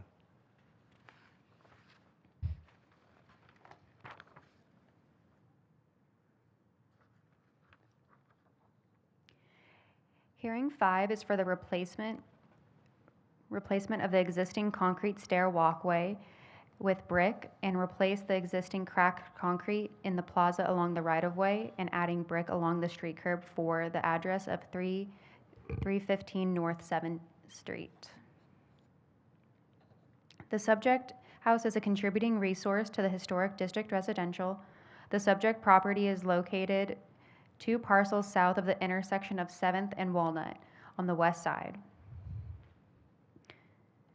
The following property description is adapted from the Historic Wilmington District Boundary Report. The Thomas E. Davis House, built circa 1894, is a 1-story dwelling designed in the Craftsman architectural style and features asbestos siding, a side gable roof, and a partial width front porch with attached front gable roof with knee brackets, vinyl windows. The porch gable and features an octagonal 9-light window with a decorative vertical board shutters on either side. The porch is supported by brick columns and wood posts resting on brick piers. The example of the stair walk site and proposed material. The applicant proposes replacing the cracked concrete creating a brick walkway within the plaza, east of the sidewalk and west of North 7th Street. If the commission elects to issue a certificate of appropriateness for this request, staff recommends the following condition if applied. The granite curb shall not be removed, altered, disturbed as a result of this project. No trees shall be removed or disturbed as a result of this project. The sidewalk running north to south shall not be removed or damaged. All construction shall comply with laws and regulations requirements imposed by the Land Development Code. All permits shall be obtained. Changes to the project that from described in the application of submittals shall be reviewed by the Historic Preservation Commission and/or staff. Staff would like to enter this presentation and report on record for tonight's proceedings. Are there any questions? Is there a survey? Is this in the right of way, or is this? This would, it would be right here in the right of way, shown on the left. I have a question on this because several years ago, when Dawn Snutherly was here, I added brick into the plaza, and she said that the commission has no purview over the plaza since it's city right-of-way, and what you put there is at your own risk if the city decides to rip it out. So I'm a little curious, do we have purview over the plaza or not?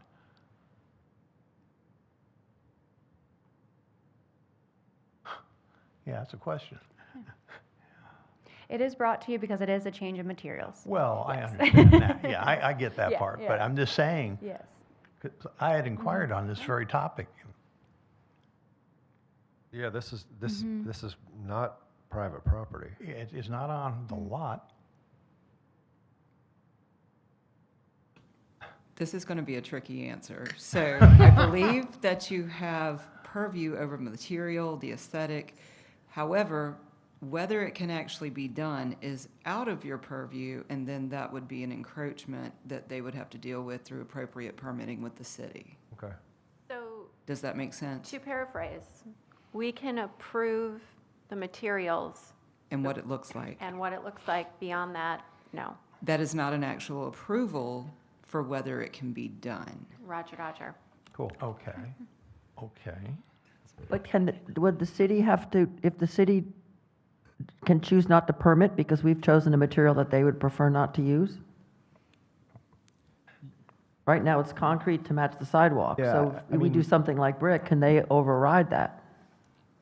Yeah, but the Yes. city could also just do a master plan and rip all these out at some point and replace them. So like my personal opinion is it's a big risk of funds to go replace it because you don't own it. And the city could come along at any point and decide, we're going to plant trees here. We're going to put our own sidewalk here. It's, yeah, it's not their property. Yeah, well, It's a good point. yeah. Okay, but I think we understand. I mean, I understood that if it became a problem with the city and I saw a bulldozer heading my way, I could take the brick out and run, but I mean, it's like, yeah, in the meantime. Okay. Any other questions for Alden? Okay, thank you. No, thank Is you. the applicant happen to be here? Oh. Okay, if you please state your name and address one more time, or maybe it won't be the My last name's time. but- Alicia Plunkett. I'm at 315 North 7th Street. Okay. So I wasn't sure, did you guys put in for the front part of my house? Technically formally like a administrative bypass because it's just a landscape feature, but Oh, yeah, okay, it's in so there. that's the bypass? Mm-hmm. Oh, okay. But it can be, I put it in there just in case because you put it in your Oh, application. okay. There you go. Okay, because I have a bunch of historic brick that I found from underneath my house in the crawl space, and I was going to use that in the front where the stairs are. I was going to use the new stuff, and then I was going to use the old brick for like herringbone pattern going up to my porch. Okay. And then on the sides is going to be the herringbone too. And I wanted to do the herringbone down in the city. But my neighbor down, I think, one block, they did theirs, herringbone, on the city lot. So I was just kind of curious about that. And- Like and now that you say that is, so I wonder how they did it. Yeah, well, they just did it. And the material is the old brick that you found underneath the house that's going to go between the sidewalk and the granite curb? Is that right? Or a newer brick? Yes, for the walkway on my property is going to be Older the brick. old brick. And Yeah. I'm sorry, what was the material from the sidewalk to the curb, the granite curb? The new brick. The new brick, a new Yes, paver brick. and that would be, Yeah. yeah, and that would be in concrete too. And then along the street would be like a permeable membrane type, like sand. Okay. So like you can step out of your car and like not be all in the dirt. But where was the concrete? You said the paver brick and concrete. The concrete was underneath the paver brick, and you set the. is No, that what I you're- would rip out the concrete because it's all cracked. remove the concrete. And then Yes. put the paver brick there. Okay, Yes, got it. and then that would be concrete then. Okay. Same with up on my property. Okay. Oh, wait, I'm confusing myself now. So we're talking about the slab of concrete between the city sidewalk and the curb. What about the concrete? I know, I see the concrete, or the brick paths. What about the existing concrete that's actually in your yard in front of your brick steps? Is that staying, or is that No, also? I'm gonna rip all that out. That's all gone. Oh, All that- of it's okay, gonna that's why I'm go, getting yes. confused. Okay, got it. Okay. And Thank then you. that will all be the herringbone with my old brick that I Okay. found underneath my house. Okay, got it. And it's all got it. solid. Just want to be clear. The reason it was brought to the historic up to the commission was because it was a change of material, taking out the piazza, or I should say the plaza concrete walkway, and then up to her steps was also a change of material with that concrete. Okay. Okay. Is there anything else you want to add? Any questions for the applicant about this then? I think we understand now, at least I do. Okay, thank you. Would anyone like to come forward to speak in favor or against? Seeing none, thoughts? I would only advise if this passes that you set the stuff in granite fines or sand, something. Don't let that old brick sit in the dirt or the soil, because it'll hold that moisture and it's going to effloresce and fall apart. Maybe your neighbors did that. Like, you just put it in something that to allow for some drainage, so it can, like, water can kind of drain away from below it. Anyone want to? Yeah, the only other thing I would say is, in regards to the public right-of-way, I would just talk with the city before you move forward with that to see if they have any plans for 7th Street or anything in the works, just so you know what could potentially be coming up. It would be a shame if you put the money into it and 2 years later the city was ripping it out. Who is that person that you would speak to at the city?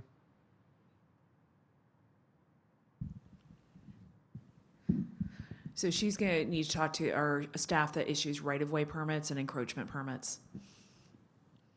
Okay. We'll get her a contact name. Yeah, staff will assist if it's approved. Okay, so she calls the zoning officer, communicates with you, then you can get her to the right person. Okay. Someone like to make a motion? I move to approve with conditions a request for a new walkway and steps for the property located at 315 North 7th Street. This request is consistent with the Wilmington Design Standards for Historic Districts and Landmarks based on the evidence provided, including the application, all attachments, testimony presented during the evidentiary hearing, and the staff report.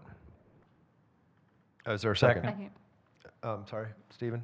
I'm sorry. That was you? I said second. Okay. Or All in somebody say second. Okay.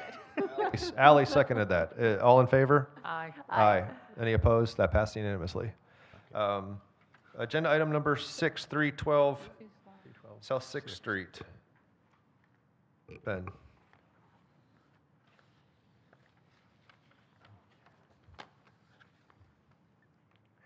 Hearing 6 is for the proposed hardscape project, including a new brick patio with brick knee wall, as well as a low brick border wall along the planting areas at the front of the house located at 312 South 6th Street. As described in the Wilmington District Historic Expansion Additional Documentation Report dated 2003, the two-story hipped roof side passage house was constructed circa 1870 and features 2/2 sash windows and an attached hipped roof porch supported by square wood columns. The subject house is a contributing resource to the Historic District residential, and as such, revisions to all facades of the building and the site are subject to design review in this district.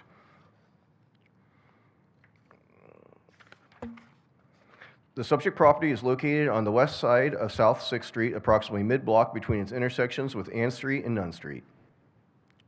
The applicant proposes to construct a new brick patio with a new knee wall between the existing house and the ADU currently being constructed in the backyard of the property. The ADU was approved during the October 25th HPC meeting as COA number MJW-26-2610. The project area is generally a maintained lawn, but at the time of the site visit, the backyard was an active construction area for construction of the ADU. Shown in these photos is how the backyard looked prior to construction of the ADU beginning. The new patio will be constructed of red brick and will be approximately 20 feet by 14 feet in size for an approximate square footage of 280. A red brick knee wall, approximately 22 inches to 24 inches in height, will be constructed around the patio, as seen in the site plan on the right. The applicant proposes to alter landscaping of the property, including removing the hedges from the front of the dwelling and replacing them with plant selection with less height. The existing bushes to be removed are well maintained and appear to have been planted sometime after the 1998 photograph of the dwelling, as seen in the photo on the left. The existing palm will remain. A low red brick border matching the existing brick driveway and walkways, approximately 6 inches to 12 inches in height above grade, will be constructed around the planting beds in the front of the house. Staff notes that the views from the proposed hardscaping project and the front yard landscaping alterations will be possible from the public right-of-way, but existing white picket fences will obscure the view. If approved, staff recommends the following conditions. The proposed new low plants for the front of the house shall be chosen from the city's suggested plant list or approved through the administrative bypass process. No mature trees shall be removed as a result of this proposed project. All construction shall comply with code, and any changes shall be reviewed. Staff would like to enter the presentation and report into the record of tonight's proceedings. Are there any questions? Anyone? No? All set? Okay, thank you. I do not believe the applicant is here either, just FYI. Okay. Is the applicant here? Okay. We'll move to asking if anyone would like to come forward to speak in favor or against this item. Seeing none, commissioners, if we could deliberate or someone wants to make a motion. Looks good. I move to approve with conditions the request for a hardscaping project for the property located at 312 South 6th Street. The request is consistent with the Wilmington Design Standards for Historic Districts and Landmarks based on the evidence provided, including the application and all attachments, testimony presented during the evidentiary hearing, and the staff report. Is there a second? Second. All in favor? Aye. Any opposed? Passes unanimously. Wonderful. We're moving to the new number 7 item. That's 1605 Gray Street.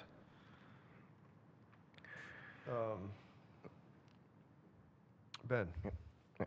Case 8 is for the proposed demolition and reconstruction of the house at 1605 Gray Street. The proposed project is being funded under the North Carolina Office of Recovery and Resiliency, NCORR, or NUCOR, Rebuild North Carolina program because the existing house was damaged by Hurricane Florence in 2018. The applicant is requesting that the 365-day stay of demolition be waived while the proposed design of the new house be approved.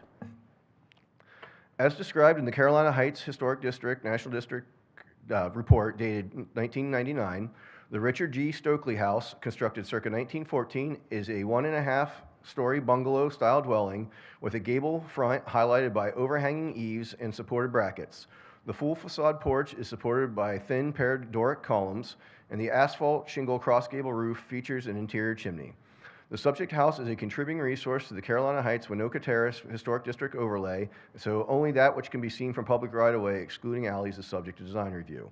The subject property is located on the north side of Gray Street, the second house east of its intersection with North 16th Street. The existing house has experienced some alterations, particularly following a fire circa 1999 as seen in the photograph to the left, while the photo from circa 2010 on the right shows the house following its restoration.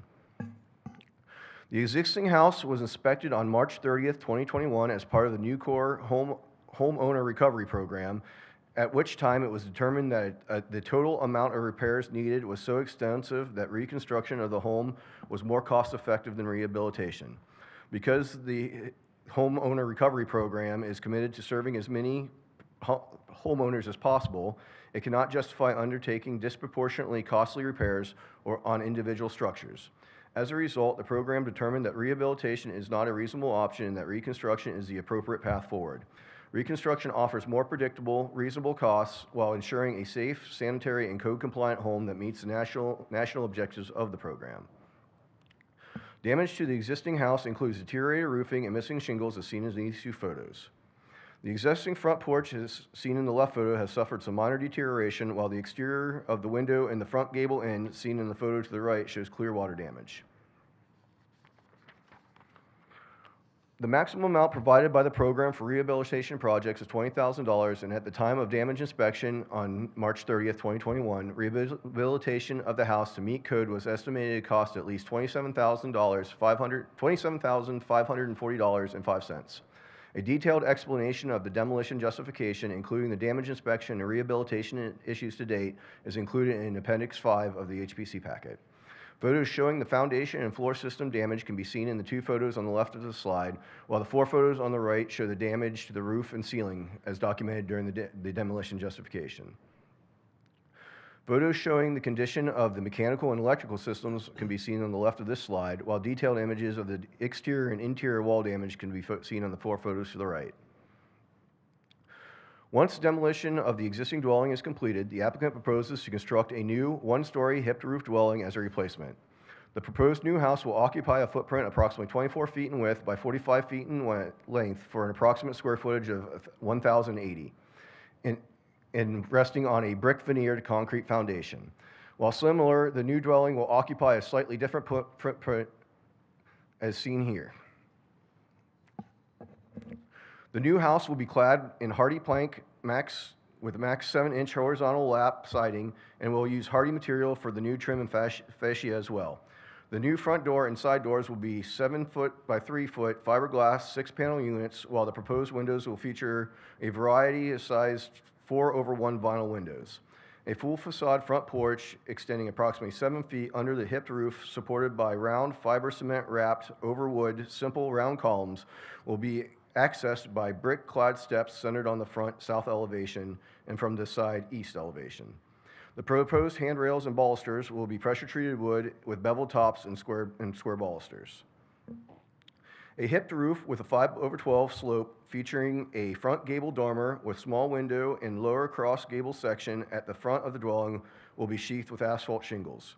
Aluminum gutters and downspouts will direct runoff away from the roof. All pressure-treated wood, hardy, and fibrous cement materials will be properly sealed, primed, and painted the owner's chosen color scheme. Staff notes that because this project is using federal funding, a Section 106 review of the project was completed. The North Carolina State Historic Preservation Office determined that the proposed demolition of the house and the replacement project would result in an adverse effect to the Carolina Heights Historic District and Carolina Heights-Winoka Terrace Local Historic District.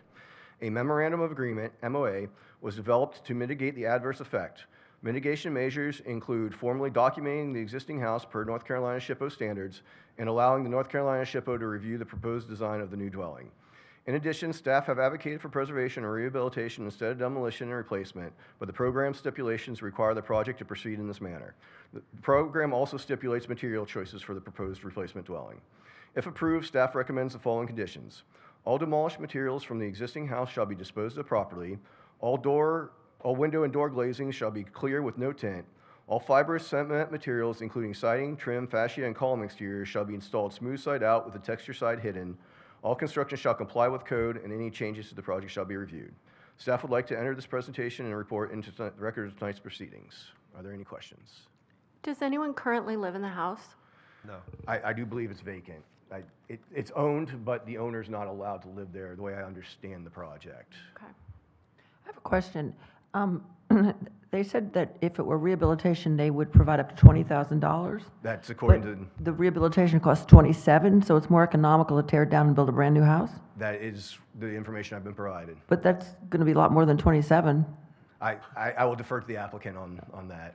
Yeah, actually, I wanted to ask you about that, Ben. There are two things I'd like to ask if you could repeat just a little bit slower. One was about that 20,000. It's like 2/5 of the way through your presentation, you said something about the 20,000 and 27,000. If you could reread that for absolutely. me, and then when you started talking about SHPO, if you could please repeat that again. He's not sworn in. Okay, we will. But the applicant is here, well, not sorry. The program sponsor from the nuclear program. Okay. Well, yeah, we'll get it. Yes. If you could just raise your right hand.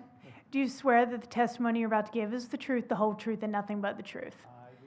Thank you. Okay, well, I'm sorry. So for Ben specifically, do we have any other questions before this other gentleman? Was there anything else? Take over for him. Was there anything else for Ben? No, I wanted to hear about the SHPO too. It was a little Oh, bit for sure. confusing. Yeah, I am, those two things and then the SHPO item. Yep, absolutely. The maximum amount provided by the program for rehabilitation projects is $20,000, and at the time of damage inspection on March 30th, 2021, rehabilitation of the house to meet code was estimated to cost at least $27,540.05. A detailed explanation of the demolition justification is included with the damage inspection and rehabilitation issues to date is in Appendix 5 of the HPC packet. How do you... And then moving forward toward the end of the presentation, you mentioned about SHPOs. Wasn't that after Florence? Wouldn't that have been in 2018? 18. The hurricane was 2018, the inspection occurred in 2021. And how do you arrive at 27? I mean, I don't know. I look at this and this is hundreds of thousands of dollars of work that needs to be done. This is not something I can speak. Okay. The cost, I'm just dealing with numbers But that were just- in the packet. But Ben, just so I can understand, again, the relationship of SHPO with this, and Yep. obviously we're going to hear, but if you could just read that again for us from your presentation? Yep. A Section 106 review of the project was completed. There was federal funding involved, therefore a Section 106 review was completed. The North Carolina State Historic Preservation Office determined that the proposed demolition of the house and replacement project would result in an adverse effect to the Carolina Heights Historic District and the Carolina Heights Winoka Terrace Local Historic District. A memorandum of agreement was developed to mitigate the adverse effects. Mitigation measures included in the MOA were formally documenting the existing house per the North Carolina SHPO standards and allowing the North Carolina SHPO to review the proposed design of the new dwelling as well. So they're going to review the dwelling as well as you guys are reviewing the dwelling. They haven't done it yet. No, or as far as I know, I'm not seeing anything of that. Okay. So SHPO has not said, cool. Okay. Yeah, they have. Have they signed off on the design? In general, yes. This is not the first Well, project. You need to Yeah, give your name. okay, and- hold on okay, so, What do you want to start with? You want to start with the 20, Good, or do you want to start with the? So we had no the more SHPO, questions or- for Ben, and now we're asking for anyone to come forward to speak in favor or against, Oh, against, well, that would. favor or against, but it doesn't matter, like, we want to hear from you, obviously, so. There's not really a vote Whether on it's- this, is there? Mr. Chairman, I believe this Oh, is the no, applicant. No, I'm sorry, the applicant. Who is the applicant? Who is the applicant? So, because I want the The applicant. owner and the applicant. No, the applicant. We need the applicant to come forward. So who is that? Is there an applicant? He's not here. There. Okay, so the applicant's not here, so, and you were sworn in, right? No, he was just sworn in, but I Okay. do need his name. Okay, so if you'd state your Jeff. name and that, so now we're asking for people to help us with this and speak in favor or against, and we'll figure it out. Okay, my name is Jeff Royal. Do you need my address in Wake Forest? Please, Okay, Wake Forest, 5516 Townsend Warbler Court in Wake Forest, North Okay. Carolina. So, Where do you want to begin? You want to begin the SHPO, the 20, how things are? What are you? I mean, 1,000. I'm a director at Encore.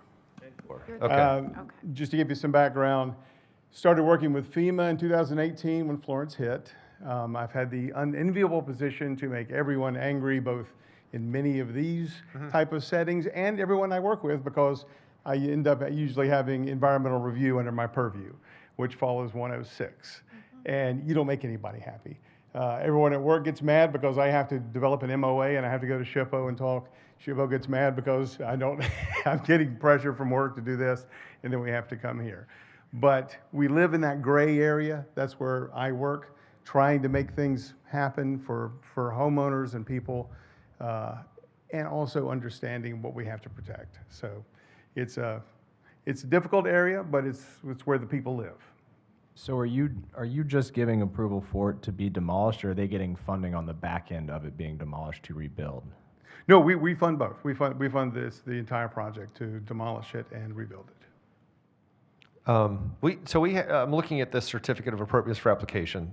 We had Corey Richardson, the owner, and then that owner appointed DSW Homes as the applicant. So that is the actual applicant. Are you? So I guess he's a representative of that. Yeah, it's our Okay, contractor representative. DSW, yes. okay, all right. Okay, I'm just trying to place people here. So you all are funding the rebuild. Okay. You're funding the rebuild as well, is that what you said? Yes. What's the price tag on the rebuild? Well, that'll be estimated right now, probably, what is it, usually around 230 all in, or something like this. But it's going to be a little more with this one because we've got to do the brick steps, we've got to do the hardy board, a few other things. The windows will not be standard, of course. So that'll jack it up another 40 or 50. Okay. So explain why you fund something that's over 200,000, but you wouldn't fund a rehabilitation that was more than 20,000. And I'll explain that. Those are internal numbers. I understand that does look crazy. When we first do inspections, they're non-invasive inspections. You walk through. You don't remove drywall. You don't tear up floorboards. You don't do anything that could be damaging to the home. You can only see so much. And when you look at that, when you look at these damage inspections, I think we have a whole one put in there. It's the same old. It's drywall, flooring, probably 3-tab shingle, those kind of things. And what we know from the next inspection that comes up after we approve a project is the walkthrough. And that's when you can go through and have someone start to look under the floors, look under the drywall. And that's where we really notice that the prices go up. This is common. Whenever you have, you know this, whenever you have all this leaky water coming through these roofs and these walls, you're going to multiply the damage by a factor of at least 6 or 7 on anything you can see just walking through a house the first time with all their possessions still in it as well. You know, you've got curtains up, you've got things hidden by the beds and the dressers. So you don't really know what the full damage is yet. So 20,000 is something, if we don't reach 20,000 on the walkthrough, we'll repair it. There may be nothing really wrong with the house. What you could see, though, when you go through one of these, it's called the first walkthrough, yeah, and it's so typical. You begin to fall into, especially with these older homes, the electrical, the plumbing, all of this starts to add up because you don't see that. You can tell a little bit, but until you get behind the wall, that's when you start to see the real damage. Now you got to put in GFIs everywhere. We also have a green checklist that HUD makes us use. That's going to incorporate things like mold-resistant materials, certain types of board, certain types of strappings we have to put in. I mean, there's all kinds of things that we have from HUD that force us to go beyond sometimes what some of the normal building. For example, if this were in an AE zone, we'd have to go up BFE +2, not just BFE. I mean, HUD tends to put a little extra on a lot of things. So the price tag goes way up. So we've developed a threshold over the years, doing over 4,000 homes, you get to know what that threshold is. 20,000 was it. If we don't reach 20,000, we'll repair it.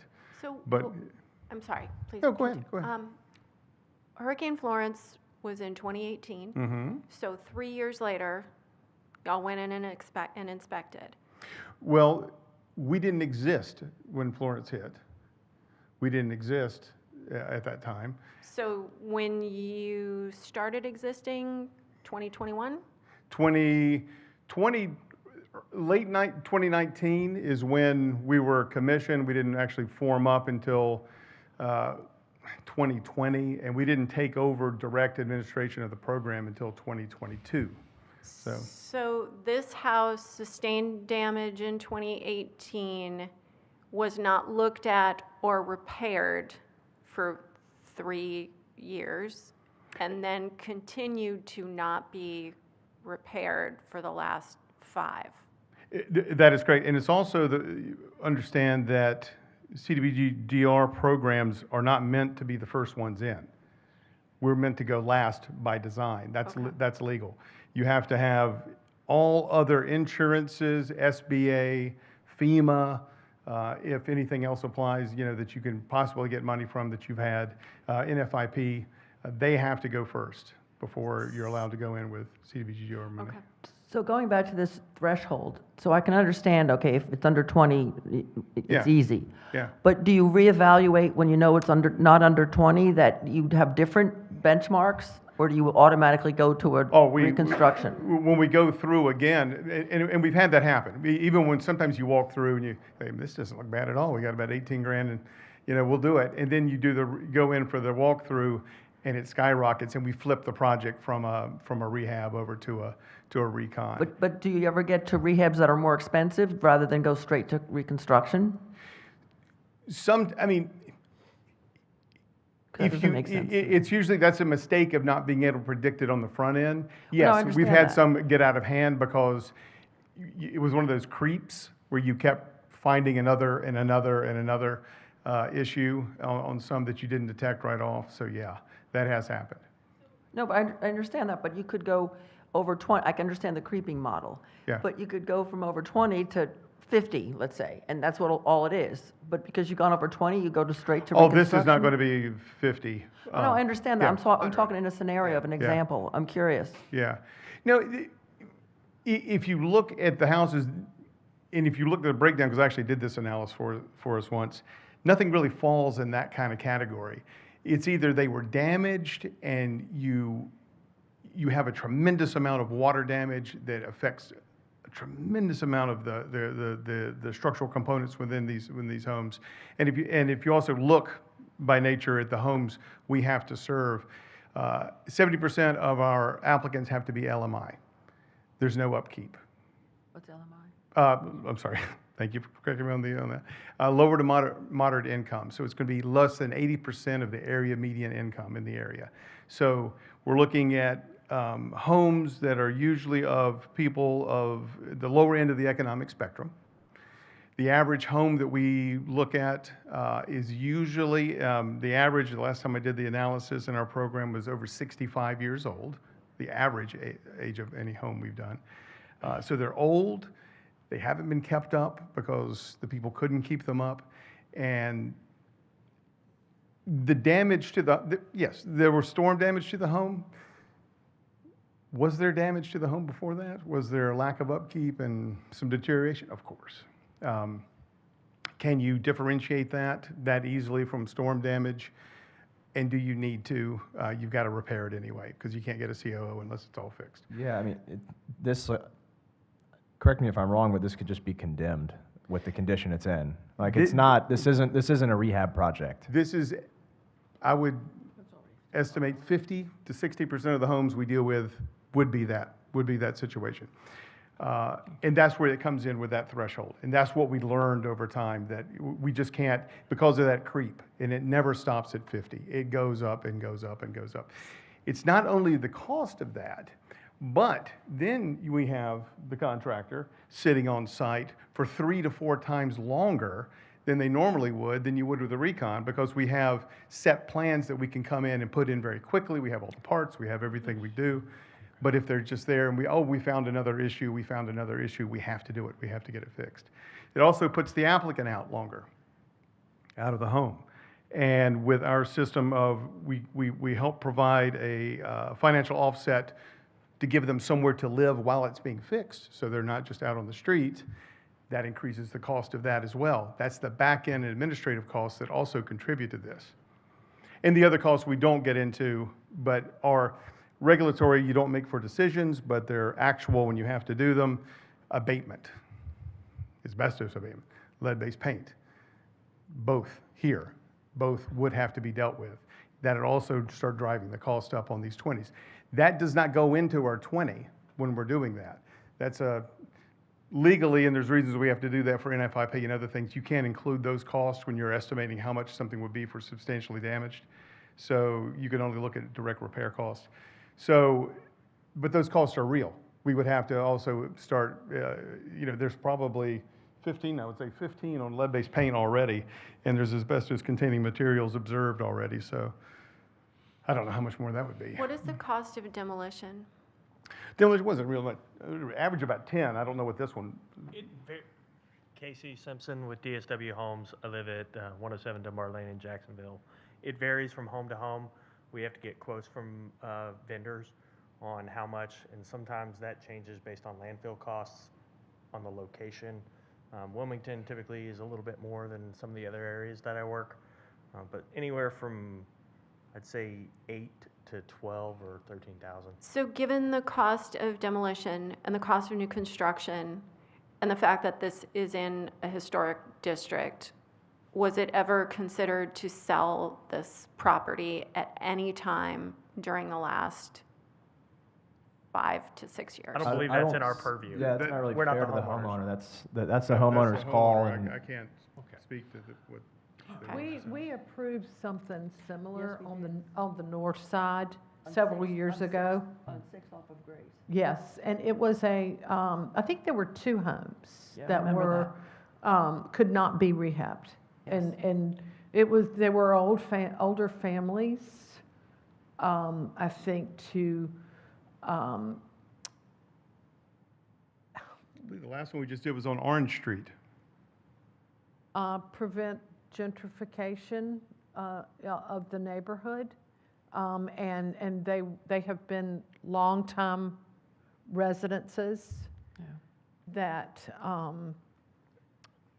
the houses were torn down and rebuilt on the north side. That was on 6 by, off of Grace, Walnut. So you've done other projects like this in Wilmington? It's been Yes. done. I think, I was saying Orange Street was the last one we did. I don't remember the address, but. Was that wasn't in the local I don't know if you guys did historic, that. not in the local historic district, presumably, No, right? that was in Yeah. the National Historic District. Okay. In our, Okay, let's move on from the demolition part to the construction part for one moment here. This plan that I'm looking at is the proposed plan. Is this like out of the box plan? Is there any consideration to the current structure design at all, or is that not in your realm here? I think one thing that we overlook a lot up here in general is there's just cost in all this stuff. You know, when I look at this to rehab this, and Chris, you can chime in, this isn't a $100,000 rehab. They're going to spend $300,000, $400,000, $500,000 trying to fix this, and then it still might not be fixed. And the reason this person is applying to this in the first place is there's no money to pay for this. So this is creating affordable housing. I know that's not really what we're here to do, but that's what this program is doing, is allowing lower income individuals to have a safe place to live.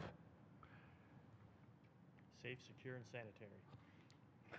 and we can probably both hit both sides of it. On the policy side and on what we do have to stick to, and I hate to use the term set cookie cutter plans. We have to do that for economies of scale. We just need to. There's also a fairness to it, because we're offering the same thing in, you know, in Buncombe County, I'm going out west now, in New Hanover, but if we're going to go down into Pender County, if we're going to be in Onslow County, wherever it is, we're offering the same home to the same area. And we're not getting into a disproportionate amount of finance from the federal funds going to one area versus another based on home styles, home prices, et cetera. So we do have to keep those set, and for the economies of scale. This plan does have alterations to it. That's one of the first things I try to work out. I spoke with Ben early on this, Which are?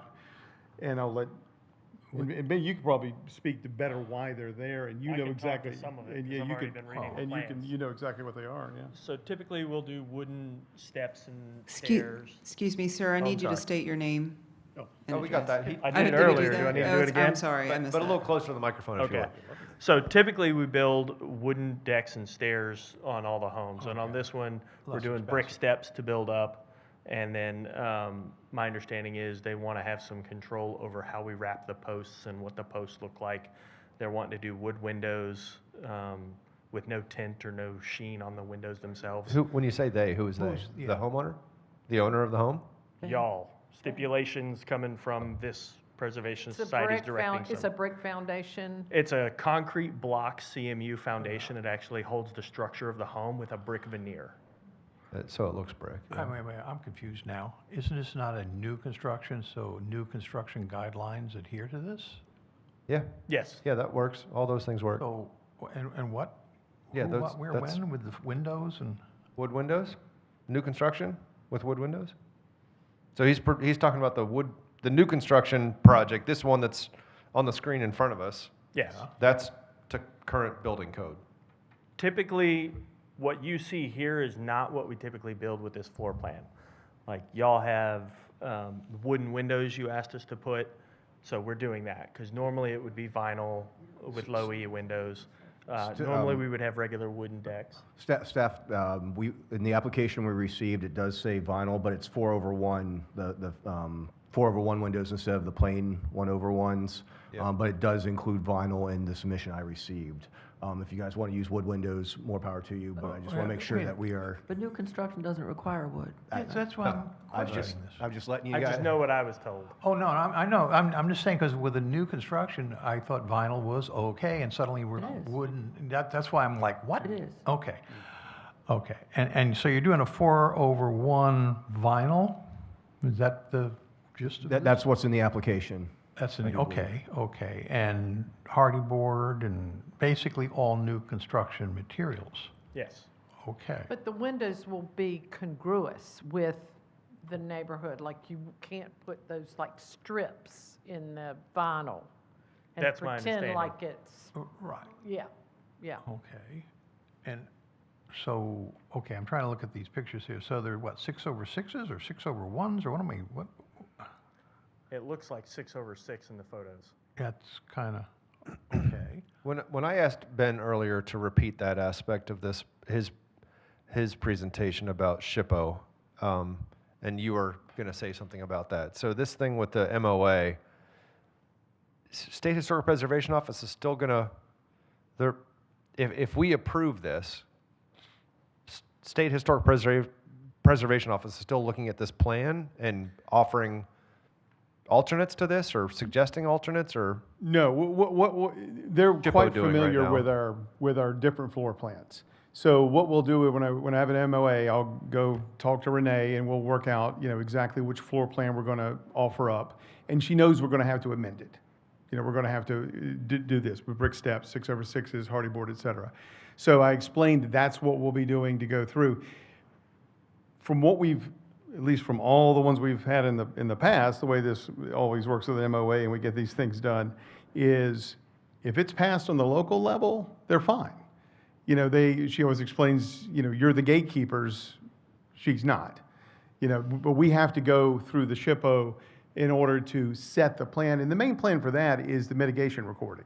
We've already had a whole firm go out and they photographed the house, doing the research, those plans, all of that report and everything's being submitted to SHPO as far as recording the home for the mitigation of having to demolish it. But for the actual construction, they don't sign off on, they've never signed off on anything we've had. They know exactly that it's going to go in with that floor plan, and then it will be augmented to fit the district, if that makes sense. Okay. Yeah, so we're weighing in on what the new build will look like. We're not voting on whether you can move forward with this or not, correct? I mean, because what's the alternative? We say no, and then the house just sits there and falls in on itself. Oh, and for a year. Until 360. And I'll have to say that is literally what will happen, because we're out of time. We don't have, this is literally one of the last projects to move into our construction queue, if not the last.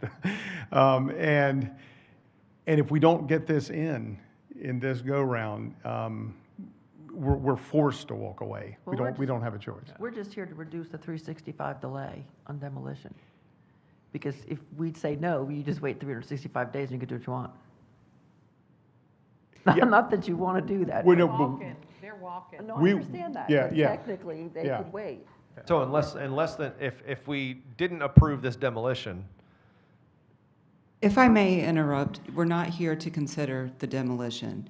We are here to consider the 365-day stay on the demolition. yeah, that's the You do same not thing. have the No, authority. I know, yeah, I'm to sorry, deny yes. the I demolition. think that's understood. And, Okay. yeah, and also, Okay. just because I'm clarifying what is before the commission, it's the design that is being proposed and that 365-day stay. But it is my understanding that the demolition is going to occur. Whether or not the new construction occurs is sort of the walk away. Is that my understanding? Well, if we're going to do both. We won't tear down something if we're not going to build it back. We're not going to Okay. do half a project. It's a package. We won't just, remove a home, because then we've left an applicant without a place to live, even though this really isn't a place to live right now safely. So, sir, you mentioned somewhere in all this conversation that about wrapping the front post or? So, in modern construction, whenever we build the posts, we use 4x4s that tie to the roof beams And and to then the material on the porch to hold the roof down with wind resistance. Typically, we'll either cap them to cover up the strapping and just paint the cap, or we'll fully wrap it. As I understand it, there was some concern on making sure that we fully wrap the posts and paint them white as well. So you're not going to do little twin Doric columns?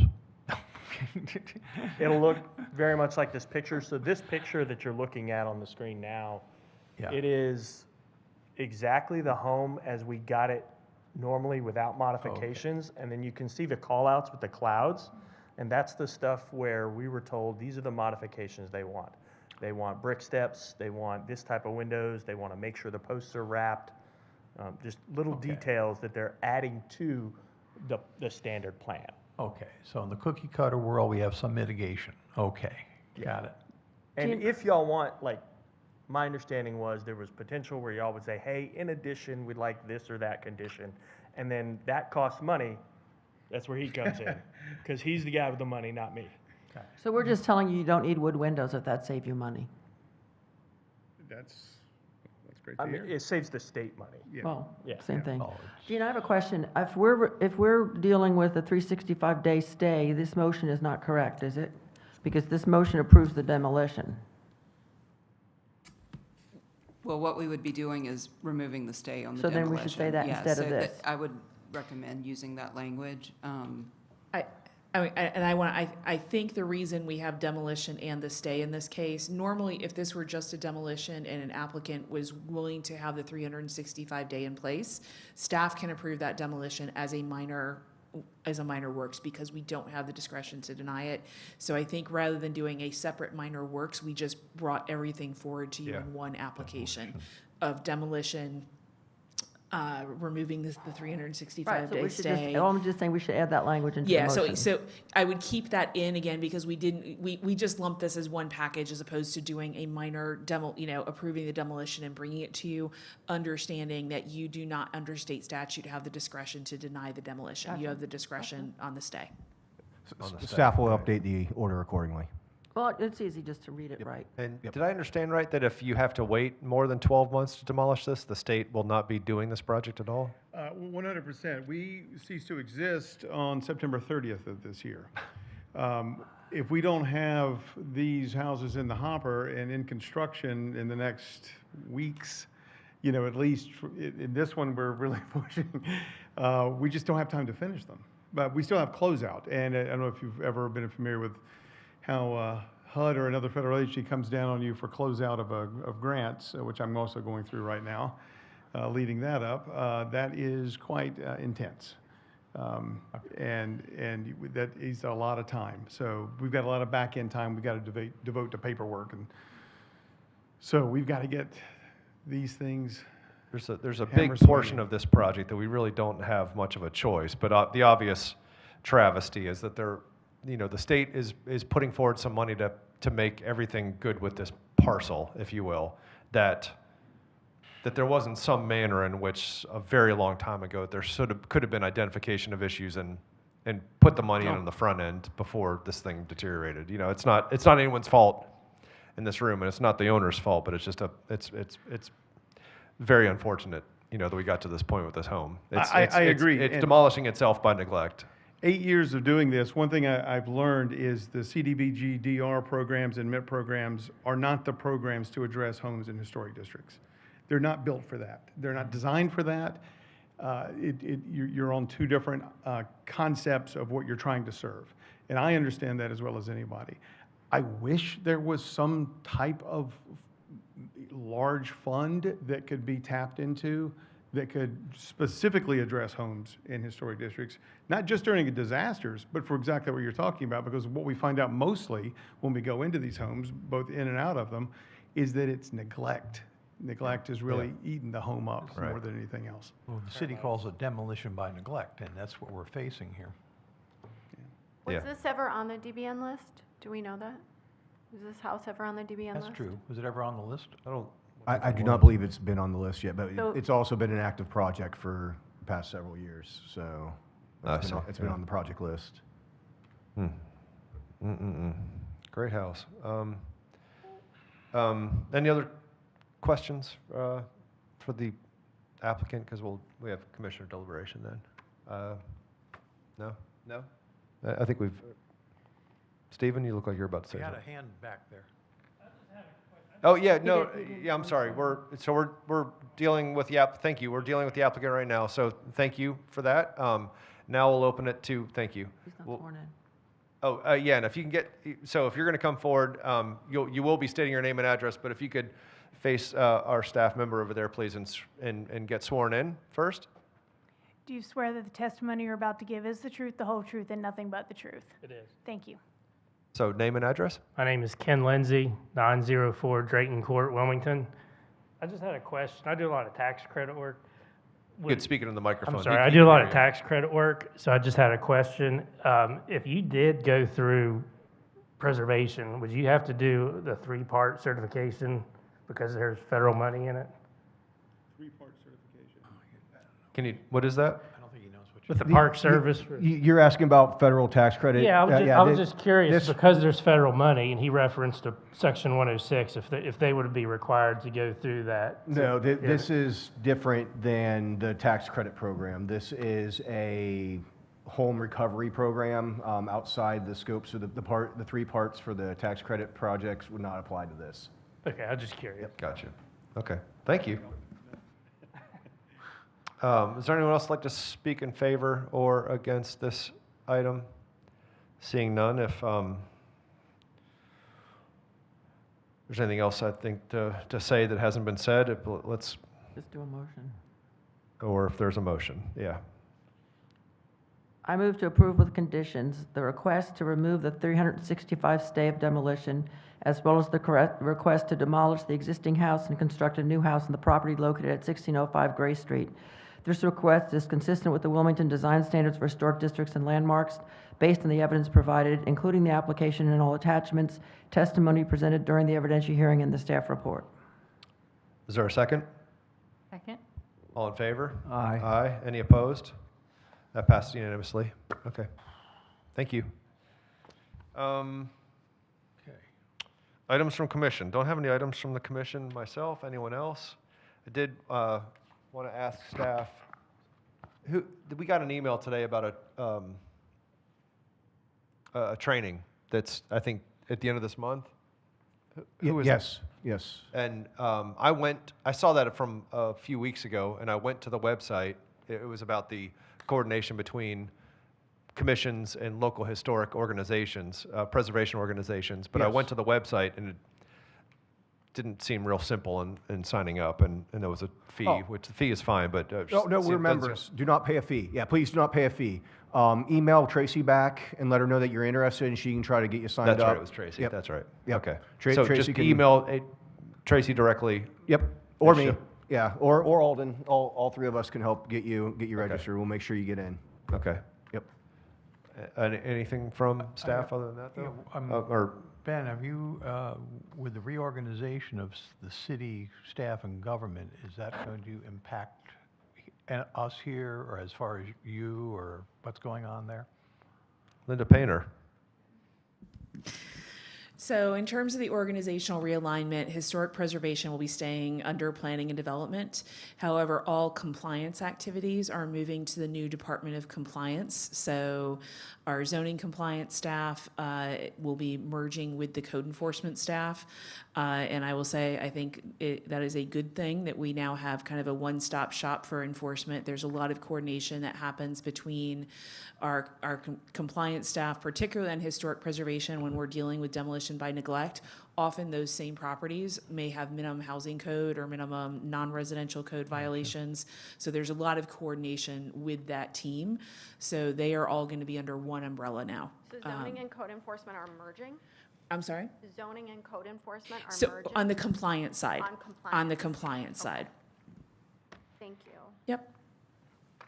Okay. Like to, someone make a motion to adjourn? I make a motion to adjourn. Is there a second? Second. Aye, that passes. Thank you.